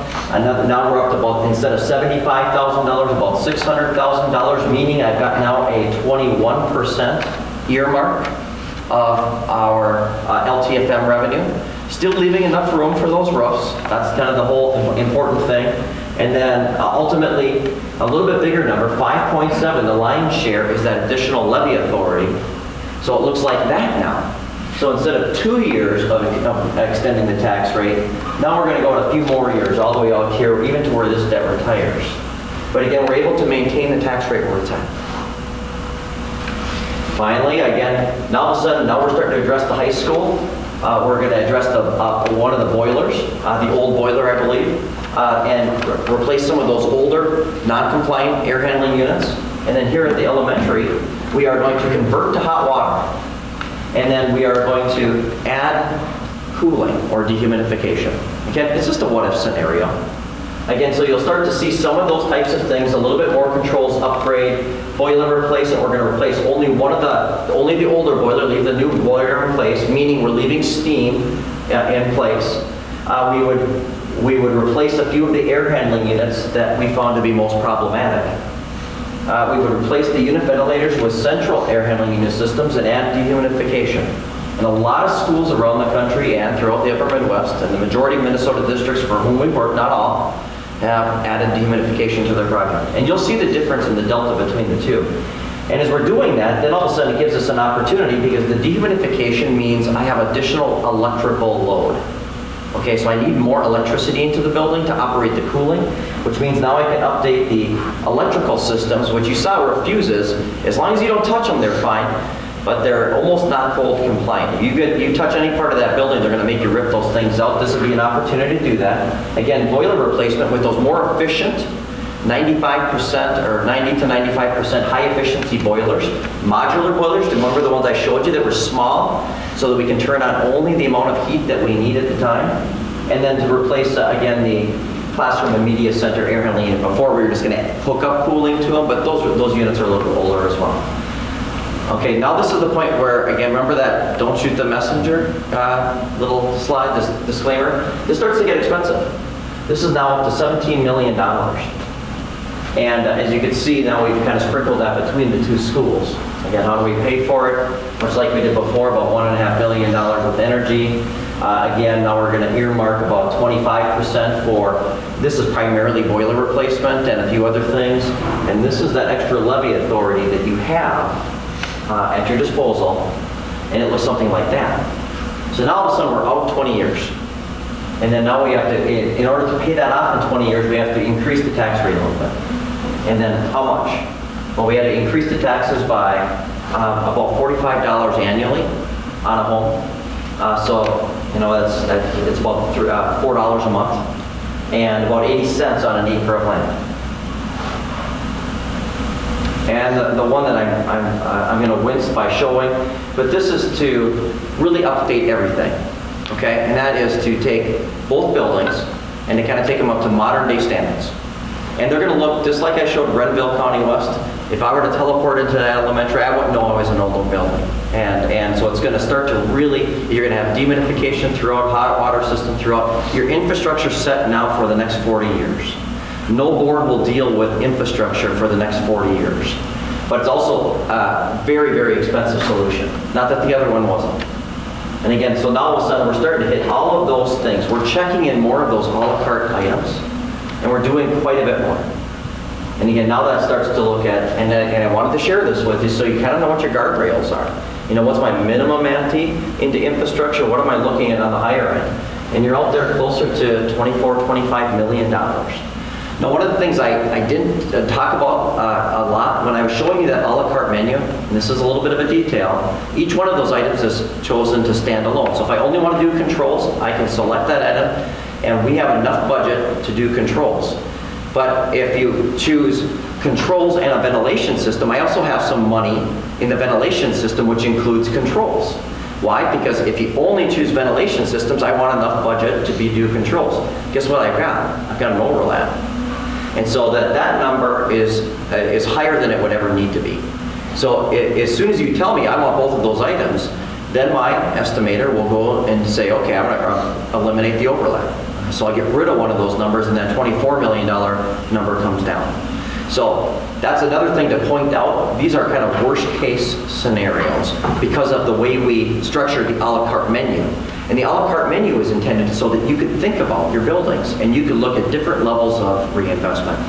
And again, as you know, I keep saying that every solution has to be politically, technically, and financially correct. There's a financial breaking point for this community. And so that and we can't go above it. And so that may break the community. And so I just want to assert that we'll choose the right levels of scope that are both politically, financially, and technically correct. But just to kind of play this one out, how would this work? Well, now all of a sudden, one of the things that Superintendent Bullard shared with us is that we're going to retire some general fund expense. And I think it was $372,000. And I said, what if we took that and on an annual basis, instead of putting it all on the backs of the taxpayers, now you could keep that in your budget and do programming and all sorts of different things, but what if we took some of this off the backs of the taxpayers and we actually use that for facilities and lowered this amount right here which is your additional board authority. What that would look like, again, and I kind of pointing out that 350,000. We would do that over 15 years. Again, I don't know if that's a good or bad idea, but I'm just kind of what-ifing it. It would look something like this, again, where our taxes would go up. It would still be a 20-year bond, and my tax rate, and I'll go back to that one more. To do a $24 million project, it would increase taxes by $63, or about $5 a month for an average home, and about $1 a year on an acre. All right, so then the last thing I'll share, and again, all of this is going to be printed material we leave you with, is this is where you're going to see some familiar names. These are your neighbors. And this is how they pay taxes. And you can see where your current position is. If you were to do those 4 projects, interestingly enough, Paynesville scenario 1, 2, 3, and 4, you don't change position. You're still the same relative position relative to your neighbors. Looking at agriculture, it's a little different profile. Here's where you're at. You know, this is on non-homestead agricultural property. I could show you a graph for homestead property as well.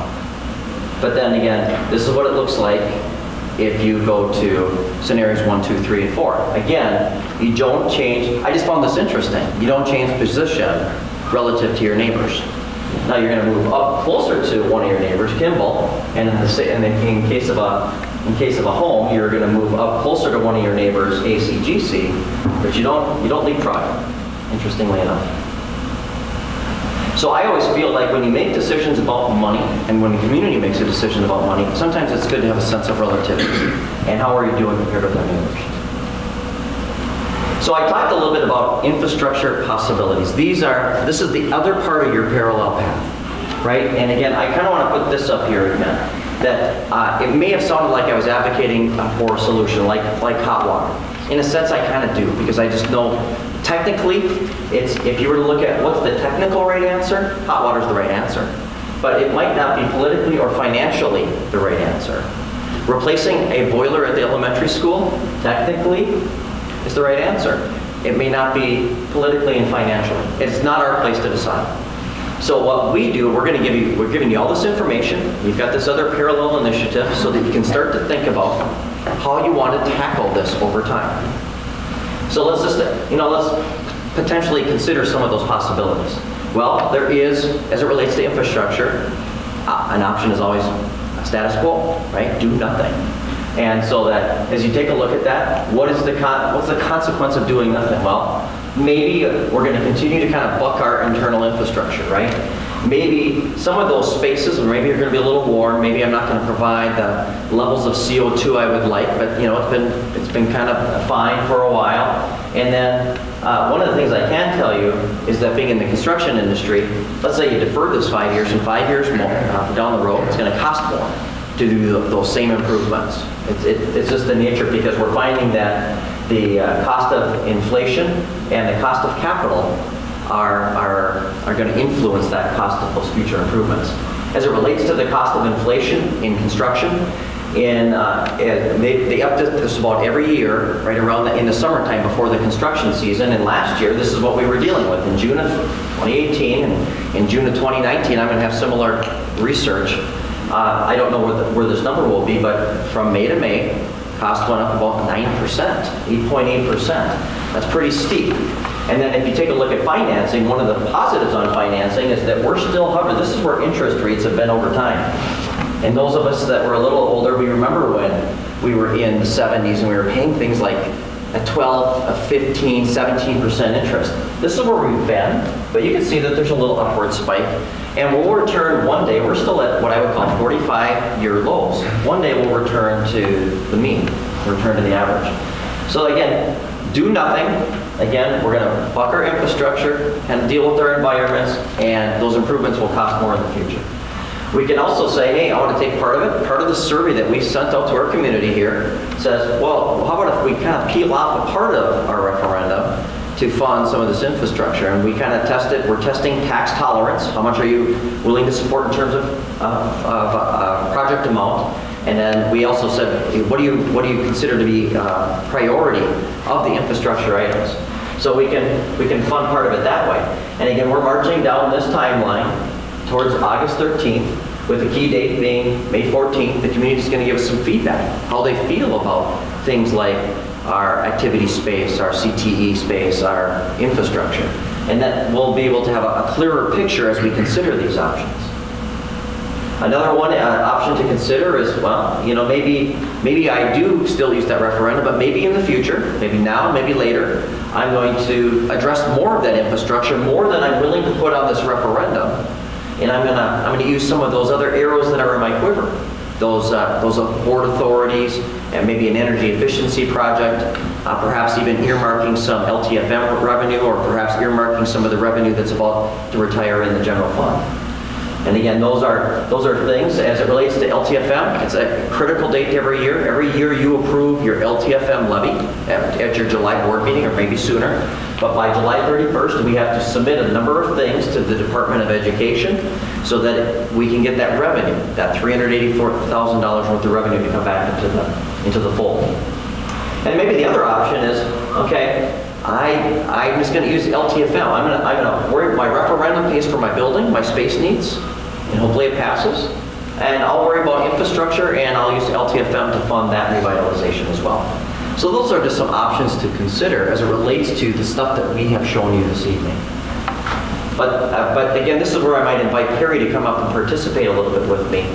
There is something what I'm going to call retiring debt consideration. Okay, so if you remember this graph before, this is what your levy profile looks like. And this year, we're going to retire about $415,000 worth of levy. And then in just a few more years, we're going to retire another, I'll call it $400,000 worth of levy. $800,000 worth of levy is going to drop off by the year 2024. So you can let all that go down, and what will happen is we'll move our way back down on our peer group. We'll be maybe the lowest taxing district in our region. A lot of your taxpayers are going to love that position. But maybe at this district level, we might not be doing what we can for kids and students and community. So a strategy oftentimes employed by districts like yours is to, remember I showed you that graph where we kind of fill in and we maintain our tax rate. And so that's called a wraparound to not let the debt retire. Okay, so this is the initiative that we have in August, right? And if it passes, great. We wrap around that revenue or that levy because our financial advisor is going to wrap around that when we sell the bond to build that field house, to build that CTE space, or to have a part of that be earmarked for HVAC or infrastructure or whatever it might be. So if this passes, all green lights, no big deal. No other strategic considerations whatsoever needed because we've wrapped around that debt, we've maintained our tax rate. But what if it doesn't? And so that's what I just wanted to have a brief discussion with you, is to talk about that what if consequence. So do you have a strategy in place that if this event occurs? Okay, so back to this guy again, he's still wondering. He's considering all the possibilities. Well, again, do nothing is a possibility. The consequence of do nothing is that we're going to retire about $415,000 off of our levy, and everybody's going to get a tax all the way down, every house, every commercial property, and so forth. And it looks like this, okay? Paynesville, here you are. You're going to drop to being one of the lowest taxing districts, as I alluded, in the region again. You almost never want to be in one of two places, and again, my recommendation is, as a professional who's been in this business for 30 years, you never want to be in this spot or that spot. Those are two bad spots to be in as it relates into your peer group. And I know that this district is considering both a bond and an operating referendum in November. So they might be trying to bump themselves up a little bit because they have needs as well. On the agricultural side, again, you can see again what the impact of allowing that debt to retire would be. You only leapfrog one, but you are moving down the peer group. So do nothing is you're going to get some back to the taxpayers. Not a bad thing, but again, are there still needs up at the school? Which means that, okay, well, another option would be, I just barely lost that referendum. So I'm going to revise it. I'm going to go back as soon as I can in the spring or in early 2020. Because we're trying to time this out again we've got a future operating referendum on the horizon. So if we're going to do it quick. We just barely lost. Let's revise it and come back again. All right? And so what this could look like, revised referendum, go again. This scenario says, well, we'll just let the debt retire. I haven't replaced that debt. And I failed the referendum, I haven't replaced it, so the debt dropped, the taxes dropped. And then maybe we survey the community again. I always say that's a very, I recommend that oftentimes. What did they support? Where did we miss? And then we'll adjust the proposal. We'll make sure that we're in full alignment with the community after we've heard from them. We heard from them twice, once with the referendum and once with insight. And then we might bring a new proposal to them, again, as early as we can. It'll be less expensive, most likely, because they failed it for a reason. It was too much money, but then they also didn't like some of the inclusions in there. Unfortunately, because we retired the debt, now they're at a lower basis, their relativity's lower, so that when I need that same amount of levy, it's gonna hurt them a little bit more. It's gonna be more tax impact. People don't usually remember when taxes go down, but they do remember when they go up. And they look at that balance and they say, how much are my taxes going up if I pull this yes lever? And that's the danger of allowing the debt to retire, because taxes will drop. So again, the taxes are going to drop, and they're going to have more tax impact, even with a less expensive proposal. So I don't like this one necessarily, of letting them drop if you're going to go back out again. So maybe if you're going to go back out again, you narrowly miss. Maybe what you do is a short-term wraparound, if you will. And one of the ways you can do it is you have levy authority. You choose one of your levy authorities. How can I make up that $415,000? And one of the ways to do it is with LTFM. You've got levy authority over it. Maybe another one is a tax abatement bond or more lease levy. There's a variety of things that you have board approval over. So maybe we do a 1-year wrap or a 2-year wrap or something to keep those taxes at that same rate. And then we still do the same things, but now all of a sudden when I do have a new proposal, it's less expensive and I have less tax impact. So that's the right type of thing that we're looking for. So again, that's a 1-year wrap and go again. I call it your safety net. Okay, so it protects that future referendum. How you would do that is you could potentially use what I call an LTFM or a contingent LTFM. We've worked with other districts on something called a contingent LTFM, meaning they approve a conditional LTFM plan with that extra $400,000 in it. Okay? If the referendum passes, all we do is we go up to the Department of Education and say, oh, just kidding, we're going to amend that down. I'm not going to levy that $450,000, and then I will under levy on my preliminary levy certification. The department doesn't mind when we levy down. What they don't like post July 31st is when we try to revise up. Then they don't like that.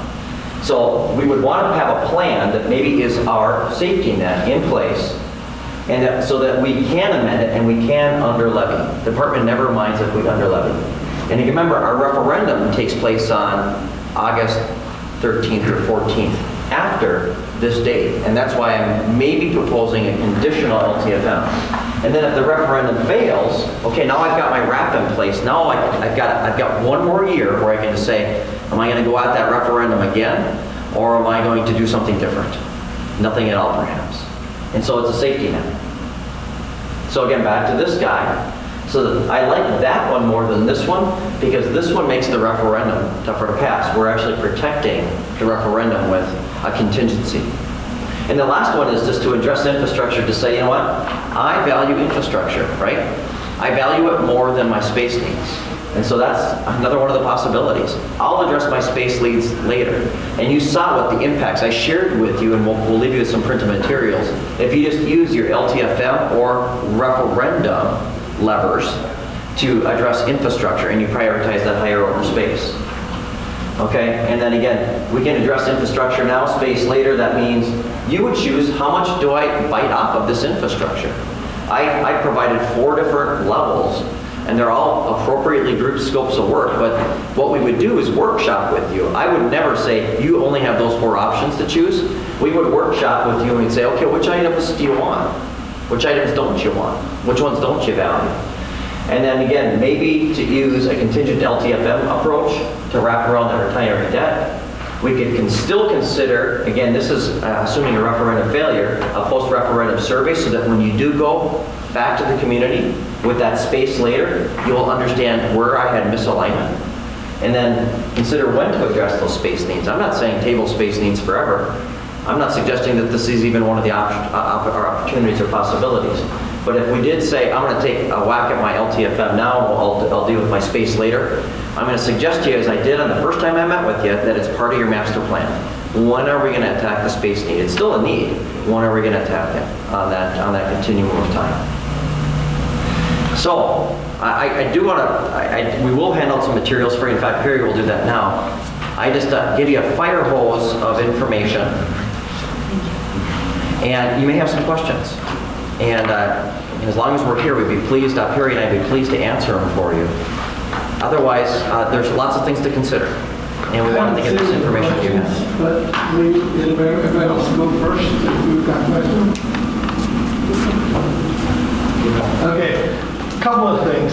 So when we were looking at the options for, I think the air quality for the kids personally is a big deal. I'd be real curious to find out if the filters are clean. We just spent about $500,000 2 years ago or so, and we checked all the air filters, we put all air filters in. You can have a brand new system. If those air filters are dirty, that could be a result of that, right? Because the air's not going through it. Right. So that's the one big one is that the population of the school 35, 40 years ago was 1,500. Today that we're at 940. If the public has a question, it is, what are you doing with this space when your population is where it is at? Yeah. But realistically, where are we at a point where we pile a pile of money into that other building as compared to moving that building over here and combining it with this? You see what I'm saying? When I start looking at $7 million going into a building like that, I'm not sure that on the long range that's wise. At the same time, we just have a gentleman sitting here a little bit ago that we don't have room for 3-year-olds. You guys were talking about it. Okay, so I think we have a lot going on there. That decision may be a little longer than we're going to jam together here really quick. But it is a big factor. One of the things that we talked about on this other was when we build that building, how does that work in? Now, you've seen other schools or other cities just like us. How should we be looking at this? I've always felt on the board that we should be looking at today for our kids' education, but not sending future boards down a tube of no money and having to cancel everything. That's right. Right? So I guess the main question is if the filters were clean, would the results be different for the air quality? He made a what do communities do like this with the reduction of population in a rural community, where maybe we should be considering moving that secondary over here? Great comments. And technically we'll get the answer to that on the indoor air quality, right? So we'll be able to answer the question, is it more of a maintenance thing or is it more of a system capabilities thing? And I'm sure you'll have an answer on that. So we'll get you a crisper answer. How about the communities like us? We're not the only ones. And what I've always looked at, you look around and see who else has got this. Most rural schools have had a huge decline in population. Most rural schools have the population saying, what are you guys doing up there when your population's going away? I mean, does that make sense? So what do we do here? Is that something we incorporate into this a little bit? So that is option number 4? I'll grab a little bit of that because one of the things that that I'd love to continue on with this district is to do true master planning, true programming of spaces with the future enrollments in mind. Right, and so that I oftentimes hear the analogy, well, that building used to house 1,500 students. Now, how can you be full at 900 students? Well, Superintendent Buller would say, unfortunately, there's a lot more things that we do in these schools than what we used to. Special education, special needs is one of the main ones that we used to have been part of our general population, and now that takes up a lot of space. And then how we educate too is just a little bit different. So having a conversation. Okay, now we're going to program for the current student load that you have and anticipate where it's going to be up or down in the future. How much space do we need? And can this facility, with some tweaks and so forth, accommodate all of your student body, given how we program schools today?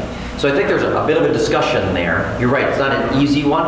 And that's the discussion we have with districts. Sometimes districts conclude that they're still better off operating those sites, because there is a greater need for space in those places because of how we program here in the year 2019 compared with how we programmed in 1960.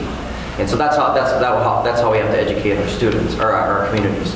Other times, it is appropriate to kind of pull back and to create a K through 12 site. It is something that we're seeing is a trend in rural America. We work in 8 states throughout the upper Midwest, and the trend is to kind of pull back into a K through 12 site. Has a lot of efficiencies, has a lot of advantages. Mixing bigs with littles in a rural community is oftentimes a very advantageous thing, both from a cost efficiency, but mostly an educational perspective too. And we've got, I think, what do we have, 8 retired superintendents on our team. They'll tell you several of them came from K through 12 sites and will really speak to the benefits of it. Am I advocating for that? No. I mean, I'm just kind of expounding upon your ideas, and you asked for the national trends. That's kind of the national trend, as we've seen declining around. You want to answer that, Kurt? You know, 75% of our clients are rural school districts, so what you're struggling with is what every school district is struggling with. You know, they just have a lot of serious infrastructure needs, and they need to make some decisions. The correlation of the testing, you know, scores, and then, you know, the environment. I mean, there's just a lot of validity to that, and so. But it's very expensive. I mean, you saw the estimates, and it's mind-blowingly expensive. So we don't have a crystal answer, but what I can tell you is you're not alone. That, you know, every district that we're working with is struggling with this. And then, you know, Kevin touched on the space needs have changed. You know, we often hear you got a lot less students and you need more square footage. You know, that doesn't compute well because of the requirements with special ed and so forth. It does, you know, it does pencil out where maybe you do need, you know, as much square footage. And the other things that we often hear, you know, special board members that have lived in the community is, you know, I went to that school and we had steam and I'm fine and so forth. But, you know, we talked about the indoor air quality. In the Department of Education, going back about 18, 19, 20 years, they put out a policy letter where every school district has to have an indoor air quality study, and they have to have a remediation plan to bring it up to 15 cubic feet of air per minute project. You have to have a plan to do that. And there was a push to have that done. But in that policy letter, there's never a deadline to do it. And so there's never any teeth to that. But once you start addressing those areas, then you do need to bring it up to 15 CFM. But if you don't, you still have a requirement to do an indoor air quality you know, analysis or report each and every year. You're still required to do that. But if you report that your quality of air just isn't that great, there's just no teeth in that policy letter that says you have to do it today. So there's still a push to do that. But again, you know, it's at the discretion of the district when you're wanting to do it, what you're willing to spend. So just, you know. And coincidentally, when that policy letter came into place, that's when they gave you this additional levy authority for whatever it's worth. That was the mechanism they gave you to do it. They didn't make you do it. They said that's a local decision, but they gave you the ability via these levy authorities. So I always appreciate, Bruce, your fiscal conservatism in looking out for things, but I think, you know, spaces have changed. Learning how to learn has changed. When you say that's fair, that's what takes so much more space with the special education, classroom size, fostering a great environment for these kids to learn. I mean, education isn't the same as it was even 10 years ago. The needs of the building spaces have changed, and I think we have to look at that as well. It's great to concentrate on the now, but we also have to look at the then. I mean, and of course do it in a fiscally responsible manner, but I think planning for the future is so important at this point. You know, maybe we will move the elementary school over here, but for now we need to focus on these kids and their air quality and the learning styles and the space that they have to do this. So I think it's detrimental to work for both right at this period of time. But I agree with Bruce in the fact that I'm not going to spend $7 million in a building that 5 years from now we might decide to move. I understand that, but I'm saying you have to. Now we're putting ourselves in debt. I get that, and I'm not saying necessarily full $7 million, but you do have to put some into that to make this, you know, a viable learning environment for these kids. Just my thought. I mean, I'm one person, doesn't necessarily mean anything, but, you know, that's one of my concerns. That's what we have said.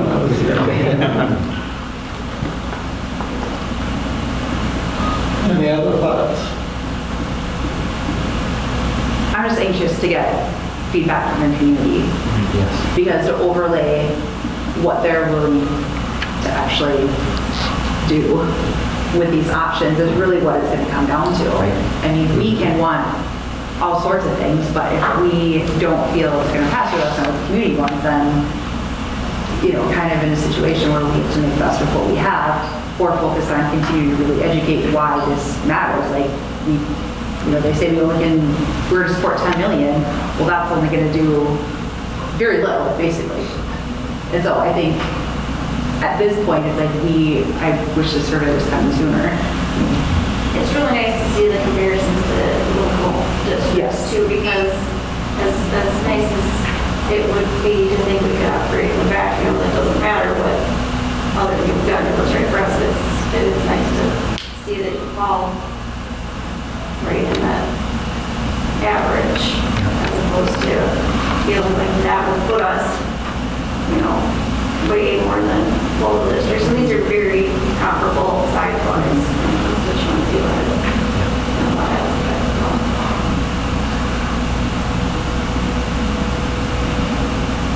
Anybody else? The only thing that maybe I'd add is, Kevin had showed the 2 cliffs that you have with your taxes coming out. I think you really should give strong consideration to a contingent plan, that if the referendum fails, that you don't lose that ledge, because otherwise it's going to be very difficult to get a lot of work funded, regardless of what that work might be, whether it's new space or fixing up one of the 2 buildings. You probably don't, you're kind of a once in a long time opportunity here. So if that escapes you, it's going to be a tough sell to pick that $400 grand difference up in subsequent years. That's going to be a tough pill to swallow. So we got to keep our minds open. We have an operating levy that's going to come along too. Yeah. And most of the taxpayers they talk about feel they pay one price. They kind of don't care where we put it in our basket. Sure. They pay one tab, and so we got to be a little cautious there too. Yep. You do. That's right. I do have to say again, I thoroughly enjoyed that presentation. I'm anxious to look at more when I can read all the data on it. But Yeah, it's a bit of an eye chart, I get it. when it comes down to education and the air quality for the children, that is a big thing. And my concerns there. But at the same time, we can understand. Like I look at the older building, if that is 7.5 cubic feet per minute, you could put brand new filters in and it might be okay for a couple weeks. And then the filters are all plugged up and they start plugging up. You've got to have overcapacity to make it work properly. And so that's where we're talking about it. And Interesting. So when you were talking about scenario 4, that you said that would be a 40-year potential time where we wouldn't have to go back to the community. Do you have the same estimates for the other scenarios, like scenario 1? What would be the estimate that, okay, we go with that in 5 years, 10 years, is that on this packet? So you still have older boilers at that point, and then you have vertical unit ventilators. What's the life expectancy on a vertical unit ventilator? 10, 15 years? 15 to 20. 15 to 20 years, and then you just, whatever you can squeeze out of those boilers. So you'd be on the air handling systems, the amount of air you're bringing in, 15 to 20 years, then you'd have to deal with it. On the boiler, that's anyone's guess. And the steam system and that sort of thing, anyone's guess. That's kind of, I think, an interesting point, so that, okay, so if we went the lowest scenario, yep, that's great, that's going to be, 2.7 million, but it allows you to make a decision later, right? It'll allow you to get by for a while. And that might be an appropriate approach at the elementary school. In 5, 10 years, I don't want to invest $7 million and make it so I don't ever have to invest in it for 40. Let's get another 10 years out of it, or another 15 years out of it. That might be how you approach that. But in this facility, to say, to only invest in 10, 15 years, again, looking at is it politically, financially, those questions, technically correct, I think that's an important question that our community knows, like, why would we, to me, I'm like, why would we only invest in something that's going to last 10, 15 years? If we have not shown that history. We have, what was it, 20 years since our last, I keep forgetting that number, since we went to the community. About 20 years, like we've proven that we're not going to keep going back. I think they're used to it, I don't know. Just some of those numbers, why would we want to just keep going back and nickel and dime? Well, we do have some analysis. About 8 years ago, we had a presentation. I was on the school board at that time, almost at any quick way, just did there. Sure. That would have probably, I would assume, would be somewhere between that scenario 3 and 4. Sure. And we kind of have an idea what the public thought of that too. So it's not like we have to reinvent the wheel here. Yeah. We have a lot of data. That's right. I'm wondering, what the heck we paid all that money for them to go through all of our HVAC and everything if we're having this much trouble yet. What did they do? I got the same questions, I'm not sure I get it. I know That's the first thing that popped into my head with all of these problems. We just paid to have this all done. we're supposed to have a whole bunch of new controls. It was I believe it was $500,000, am I close? It was, yeah, it was. Yeah, and I think a couple $100,000 of that, because these filters were so expensive, we were buying a couple of years worth of filters and some of that. But when you talked about the roof on the gymnasium, where there weren't vents coming down, one of you guys have talked about that. Well, we had that thing all done. Our band room was cooking in there. And one day there was a discussion about looking back at the old plans. Guess what we found in there? A unit air handler. They put the thing in, and I believe we have the temperature under control in the band room. Amazing. It was so practical. I was in that band room. It was not 80 degrees every day, and these poor kids were just suffering in there. But it was another ceiling fan where they just covered over it. So we have a lot of interesting things. Cheryl, I don't know the answer to your question, but I think there's, and this might be the minority opinion in the room, but I think there needs to be some conversation about comprehensive plan and not a short-term fix. Whether it was a couple $100,000 or $500,000 or whatever. 650. Okay, so there is no way you're going to convince me that was or should have ever been categorized as a solution. Because even at that time, the needs would have been enormous. And so it wasn't a solution. I think that's the other piece that somehow we need to maybe just start really addressing the conversation as more about what do we really see as a long-term plan that is a solution, and not how do we piecemeal this together to get us through the next 36 months or the next 4 years until we have that. I mean, yeah, it's a tough conversation to have. Maybe when you talk about educating community, it is. It's going to be a big endeavor to do that. But, I lived in a house that had a steam boiler for a furnace. And at some point, I got sick and tired of it because I was sick of repairing it, and I wanted air conditioning. And so I couldn't just take the steam boiler out and, do a partial fix to it because that's what I wanted to do. I needed to take everything out and run ductwork and do the whole 9 yards. And at the end of the day, I was really happy that I did it, and my house was a whole lot more comfortable. Did it cost me more to do it? Yep, absolutely it did. So I hope collectively there's no easy solution to this. Nobody wants to talk about having to ask people for money. It's not a fun position to be in. But I think what's at stake here and what we're trying to do is too important to not actually talk about long-term solutions that can work for the district. And it's going to be a tough conversation, but it's certainly worth it. So a question, building off of that. So like you had mentioned partnering for a more comprehensive long-term plan. Yeah. How do you address that question then about the elementary school? And how does that fit into this question? So like, do you see that then in phases where, like, okay, for now, maybe the elementary school, there are the short-term needs, long-term, like what is the goal of the district? Is that something, is that a conversation we have now? Do we want a K-12 facility? Or is that something in the plan that you say 5 years from now? How do you walk us through? Well, you start the planning now. And so you understand the long-term vision for the district. And then you commission what I would call an enrollment study. And if you haven't had one for a while, maybe it's appropriate. We've obviously declined in some of our enrollments. What are the regional trends? What are they going to be the municipality trends and so forth? Once you know what you're dealing with, what you're programming for, you can see, are we going to be a growth district? Are we going to have the types of programming where we're going to attract some of our neighbors, or am I just going to be a me too? And so I can kind of plan on, I'm going to educate the kids that live in my district. And you can approach it one of two ways, right? Are you a taker or are you a giver of students? Once you have those things, then you go and you program your school. What do I have? Okay, I'm planning on 900 kids, or I'm planning on 800 kids in the future, and I know that I want to have, I have to have enough for science, I need enough for health, I need enough for music, but what are my electives? What are those things that I want to have? Do I want a robotics? Do I want a makerspace? And those sorts of things. And what you do is then you just add it up. It's kind of like a spreadsheet. This is the amount of space and the types of space I need.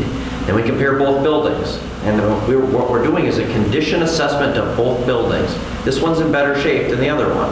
I'll be candid. And then you start to say, okay, if we don't have enough space here, how do we add it on? Or if we do have enough space here, how do we reconfigure what we have? And that's the long-term plan. That'll tell you if you can go through to a K through 12 site. First, an enrollment projection study. Then you go through an exercise with the administrative team and the board. You understand what are we going to do in the future and what kinds of programming and electives and those sorts of things. Then you send our architects away and they program the facility. And if we have enough space here and we can just reconfigure it, great. We already have a K through 12 site. If we don't, okay, now we're going to operate 2 sites, or we're going to build onto this site and make it K through 12. Or can we work with both again? Those are the discussions. As you saw, Barry, in my opening salvo, our focus has been to get you information on the infrastructure of our 2 buildings. Because that was a little bit more time sensitive because it was potentially going to go on the referendum as a component, as a carve out of it. As you talk the true master plan, you're going to pull into things like roofing plans, the operating referendum. When this debt retires, right around here, right, this is when you're thinking about operating referendum. Part of that's going to be operating referendum. Okay, so that's got to be in the master plan too. That's master planning in my opinion. Looking out at a long horizon and what are we trying to accomplish between then and now. And then that is your funding. That's what your taxpayers are going to see. That's your funding mechanism. The other thing that I don't, needs to be taken into consideration here, because we're talking about 5 years, 10 years down the line. We're talking about the school, but what about the community? Yep. We don't know. We have no idea. And I don't know if the city has done anything, or at some point where we get professional planners to come in and give us some input into what they think is going to be happening in our community. Because we keep, once they put those roads in, more people are going to move to town, or this, that. That's right. That's right. I have no idea what the future of Paynesville is. In candidly, a true master plan, they would be involved in the conversation. Our professionals could, or representatives from this team or others, would want to interface with the county and the city planners. Yep. Tell us about, how do we see our region? How do we see our city? And where do we see growth or decline? Yes, those would be conversations that should be had. And I'm not trying to say time out on any of your current initiatives, but as you look beyond this, I think that your current initiative is great. And again, we're going to find out again if the community will support it in about 2-3 weeks. That said, I don't think we stop there, right? I think that conversation continues. And that's what I was saying. I would love to continue with that discussion with you after we get past this little hurdle. And this was just information for you to consider. Yeah, there are some infrastructure needs here. Yes, your community, I'm very aware of I've read all the articles, right? I know your community can support that initiative of fixing this up here.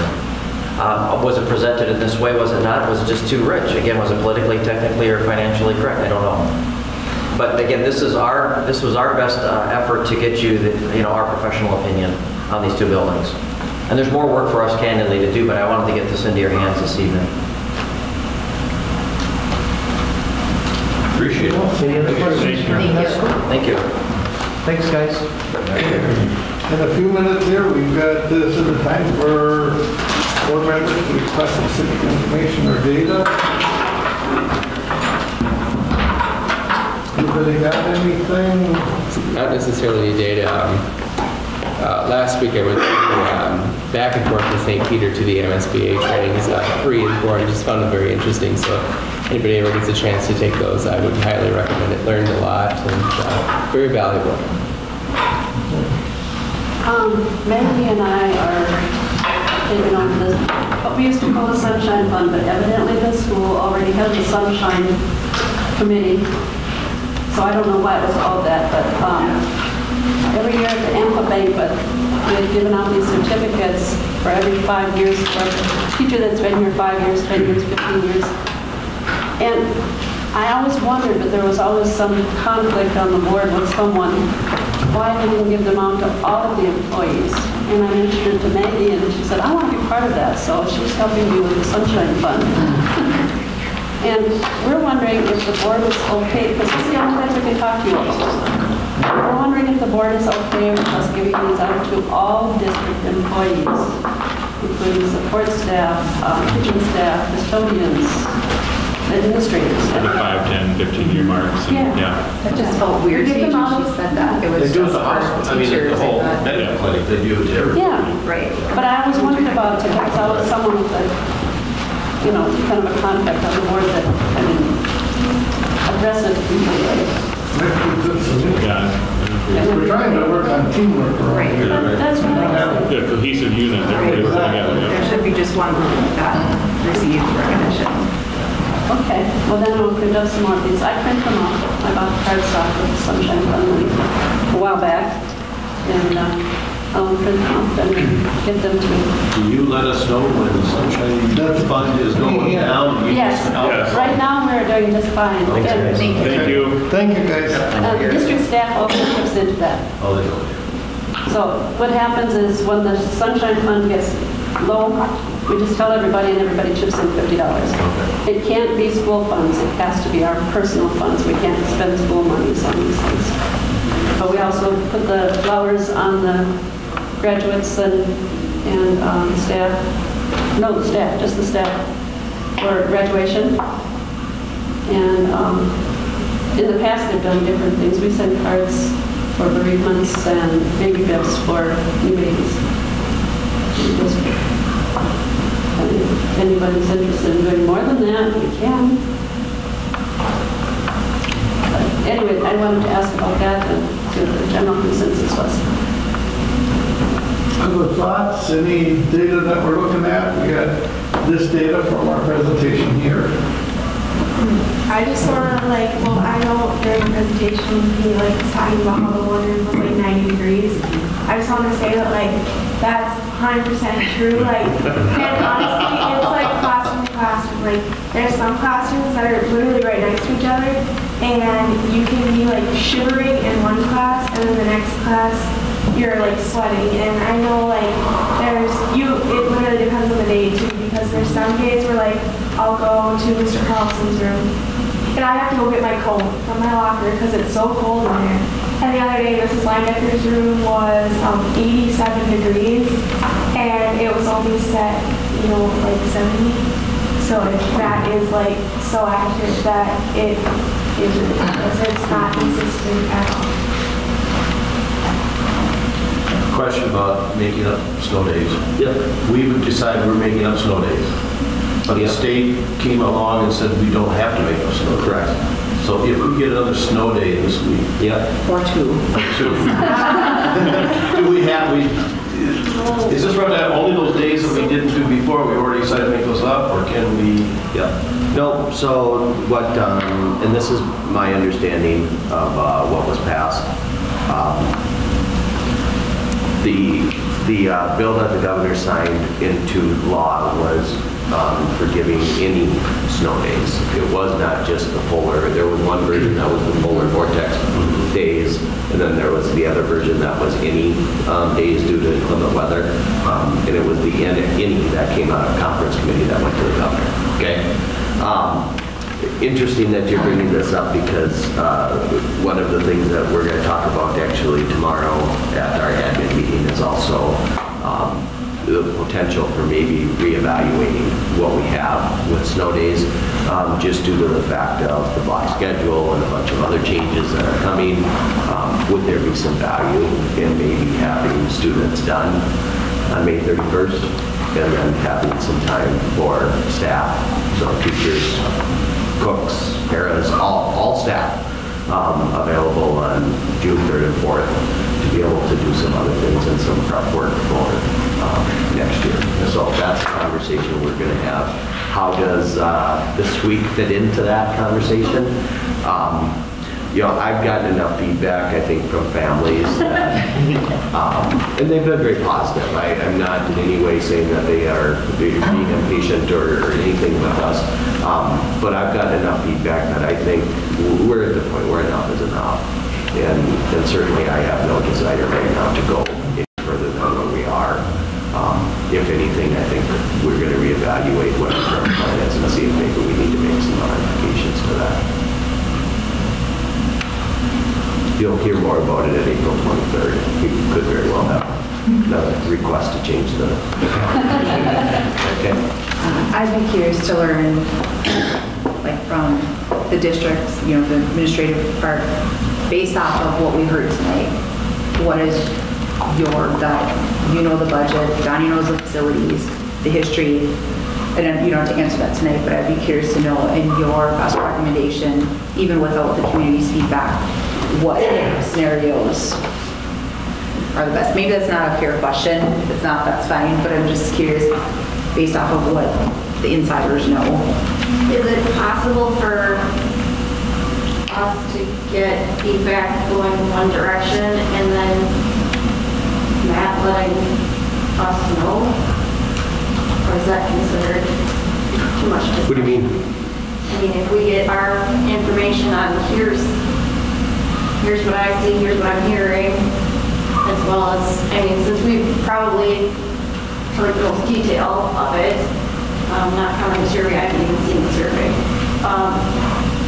and get that unidirectionally going to Matt, and then him kind of summarizing what he's hearing from us and... So can you collect our data and put it back out to us? I can. Or is that... Here's, I guess, my take on the question. As I was sitting there, actually, one of the things that I was doing is just going through how you would potentially take and craft a plan. And personally, I would have no problem putting that on paper for the entire board to be able to look at. What and I don't think I have changed my position on this since we started talking about facilities. The position that I'm going to hold is going to be a position based on what our needs are. And I can understand that if the community says that those needs cost too much, I get that. But that doesn't mean the needs are going away. And so then we just have to look at alternative ways to meet those needs. So I would most likely or be willing to start that process and start getting that in some form of like a white paper for the board to be able to have at least an idea and a direction that you would know that you would probably hear coming from me. But again, that position is going to squarely be built upon what I see as district and student needs moving forward.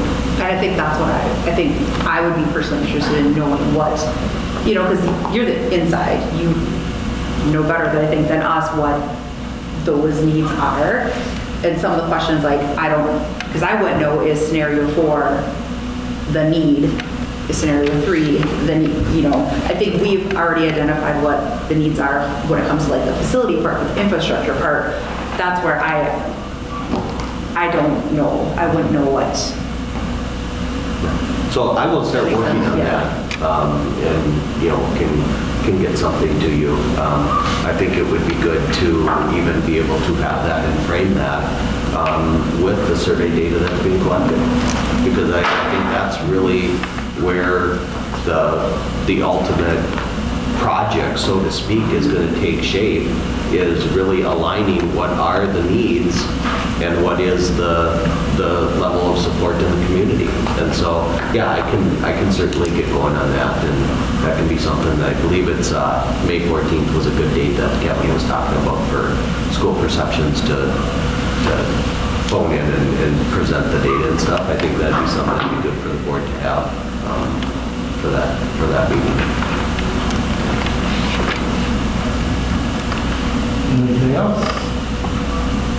Any long-term, I don't know how you say this, not too long-term, but projecting out a little bit, is it even feasible to convert this space into a K-12 space?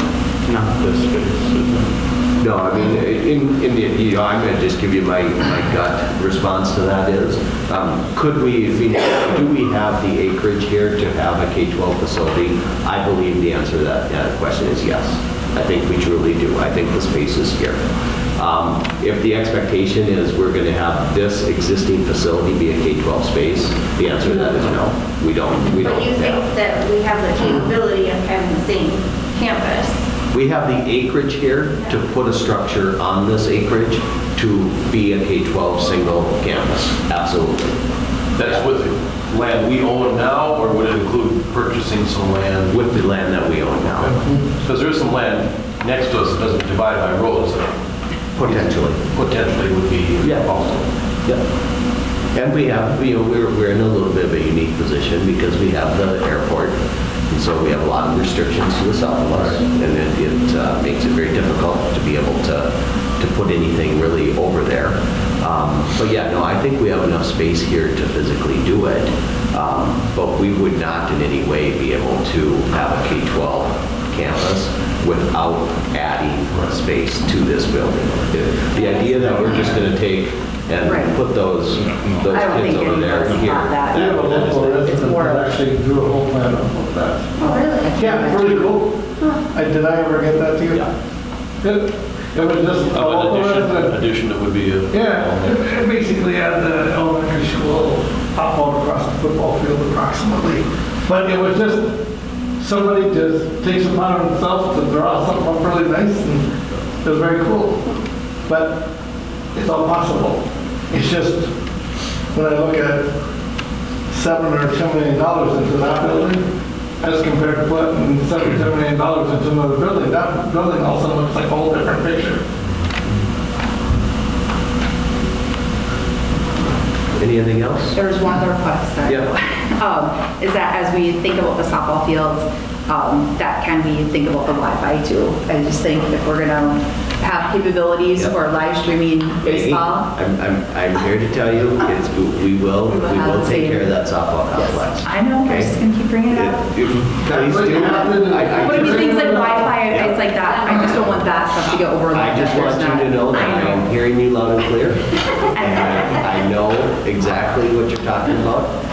And that's something that absolutely is going to, what we will have is very much equitable and comparable is what we're talking about. Okay?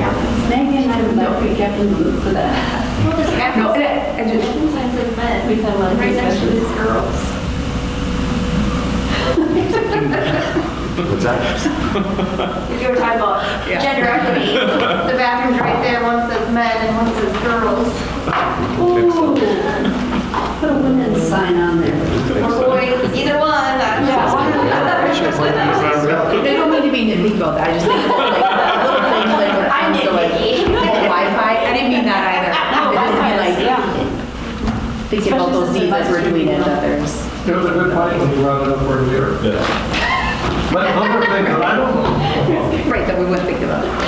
So if you're sending them all the information, the rest of us should probably use it to read. I'm not sending them any information. I'm going to be real frank. I have no information for them right now. When I have the information, all of you will have it, but I am not sending them any information. Okay? I just don't want to create any confusion here. Anybody else? Don't be waiting for the softball, because Okay. get a little sleep in. Adjourned. All right.